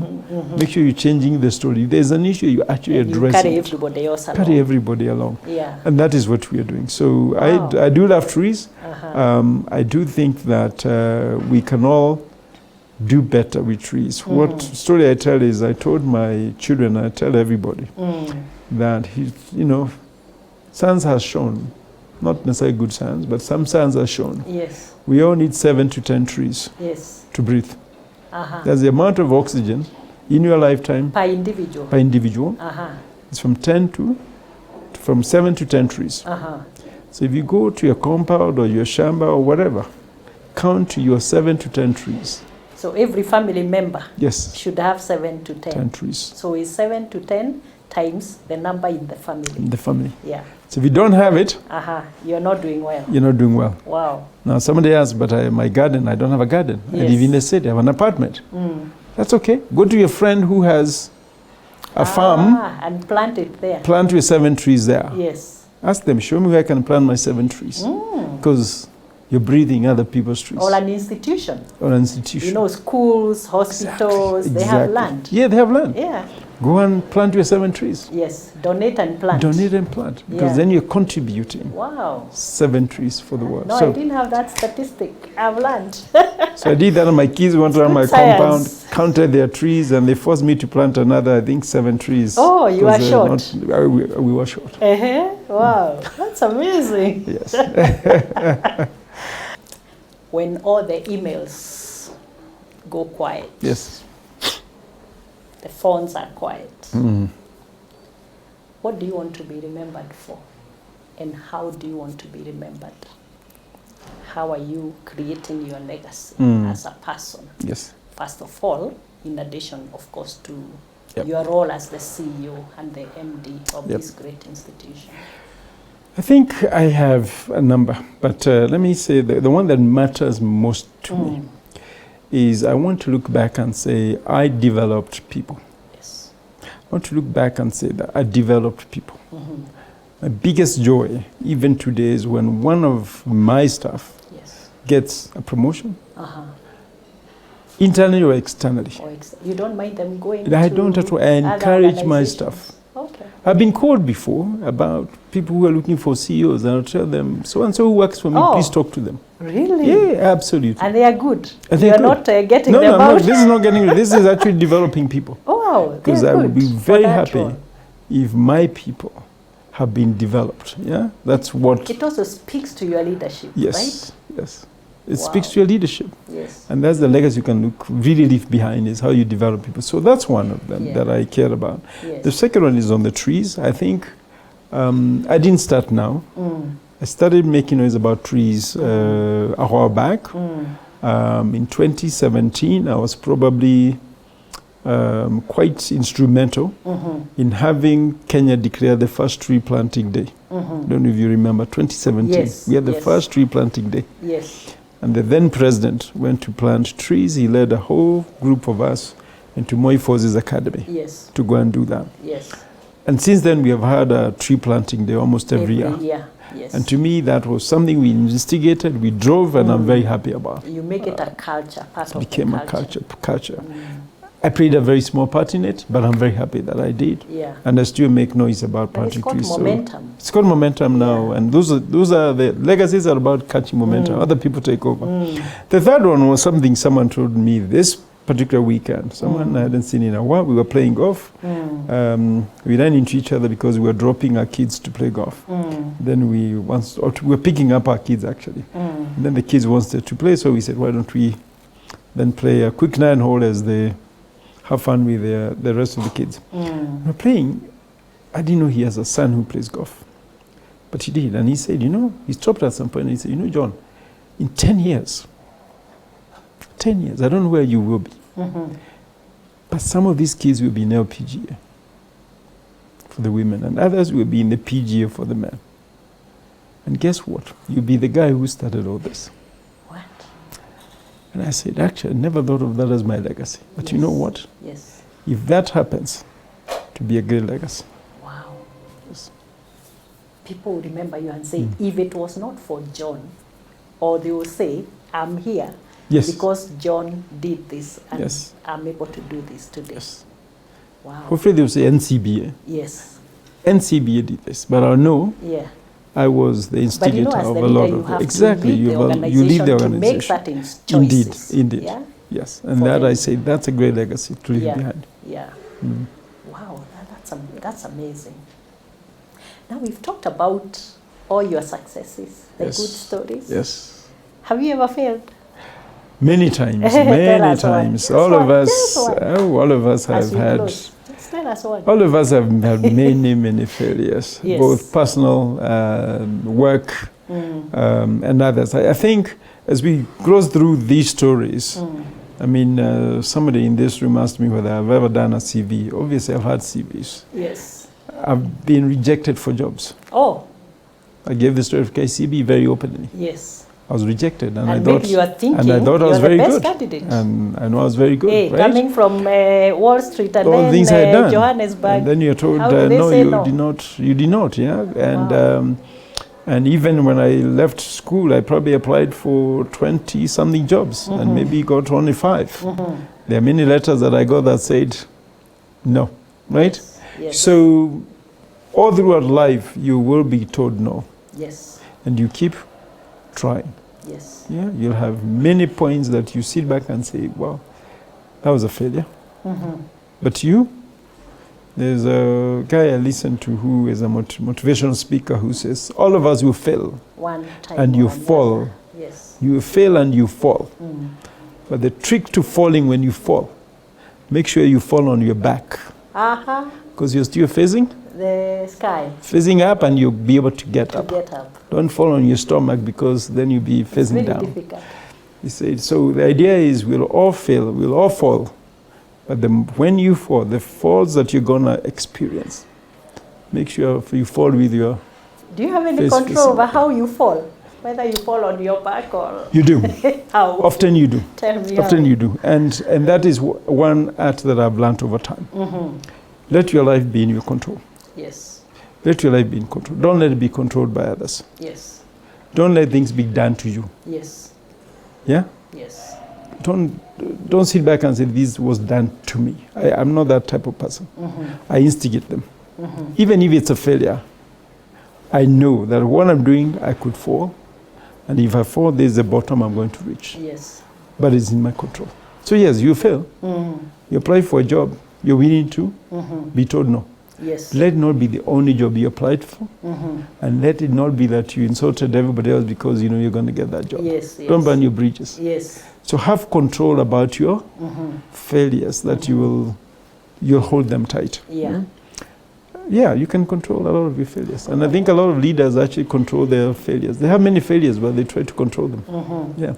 Yes, and we also told we learn from take the lessons. You take the lessons. You analyze, like, I'm sure you ask yourself, why didn't I get that? Precisely. Job What at could I have done NCBA? differently? Is there something I could have done differently? Indeed, indeed. So next time, you will have bettered your best that time. Exactly. Yeah, yep. Wow, Exactly. that's great. NCBA insurance. Yes. What's the idea? Yes, so I almost forgot. Yes, our latest baby. Yes. 2024 July, we acquired what was AIG Kenya insurance company. So this become one of our subsidiaries, now called NCBA Insurance Company. And the idea was, again, I go back to what I said before. It's about taking complex financial services and make them available to everybody. So if we look at our customers, our customers don't want to talk to you about investments, about banking, about savings, about and then go to somebody to talk about insurance, to somebody about many other of the financial. They look at it together as a financial decision that you make.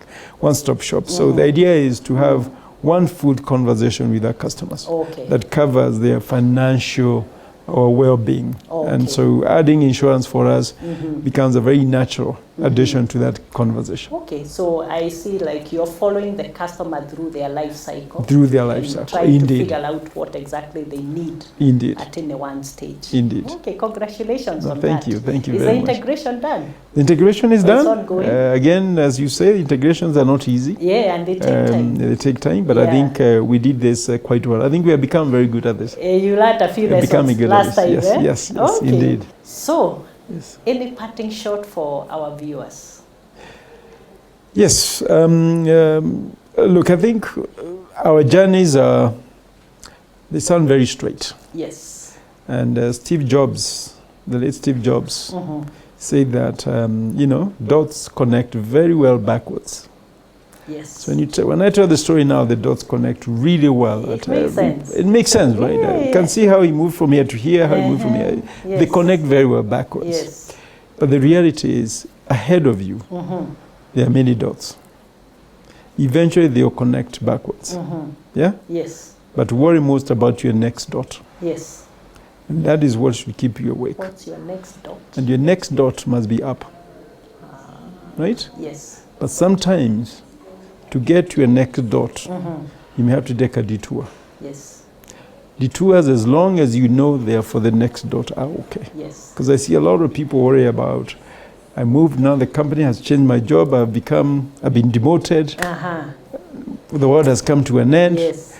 We have all gone through that. I tell people I've gone through that. I've gone through jobs where my peer became my boss. And you sit and you're like, you are annoyed. What is this, right? You want to walk out. But the reality is, I came back stronger. You come back stronger, so next time you are actually their boss. And it has happened. Yes. Yeah, you do that. So every time you move, let the front dot be very clear in sight. Keep your eyes on the next dot. What is Keep eyes on next dot. And how you will deal with it. Yes. Not bad-mouthing that guy who has been promoted. Do not. They're not. Your eyes on the next dot. Figure out how to get the next dot. And then for the younger generation who work, and I tell them what I tell my employees. I tell people who are leaders, your job is to help people who work for you, make their lives easier, facilitate them to do their jobs. Yes. Then I tell those who work for them, your job is to make your boss look good. Yes. I know people don't always understand that. Yes. But that's the job of us. Yes. When an employee, your job is to make your boss look good. Yes. Yes. Because you cannot look good if your boss looks bad. Yes. That's what people often forget. Yeah. Yep. Oh, that's great. Wow, John, that was such an exciting session. Thank you so much for your time. Thank you for the time. We really value it, and we know you're a busy person. You've given us so much time. I can only say thank you on behalf of our viewers, and I know they will love the interview. They'll take the lessons that you have shared on your journey and see what they can pick and, make better careers, better businesses, etc., etc. So that's Mr. John Gachora, the Group Managing Director and CEO for NCBA Group PLC. just call the number on the screen or email them in case you have any queries regarding any of their activities or their products or services. This is the executive table with me, Mary Wamai. Thank you so much for watching. We'll continue with more as we go along. Thank you so much.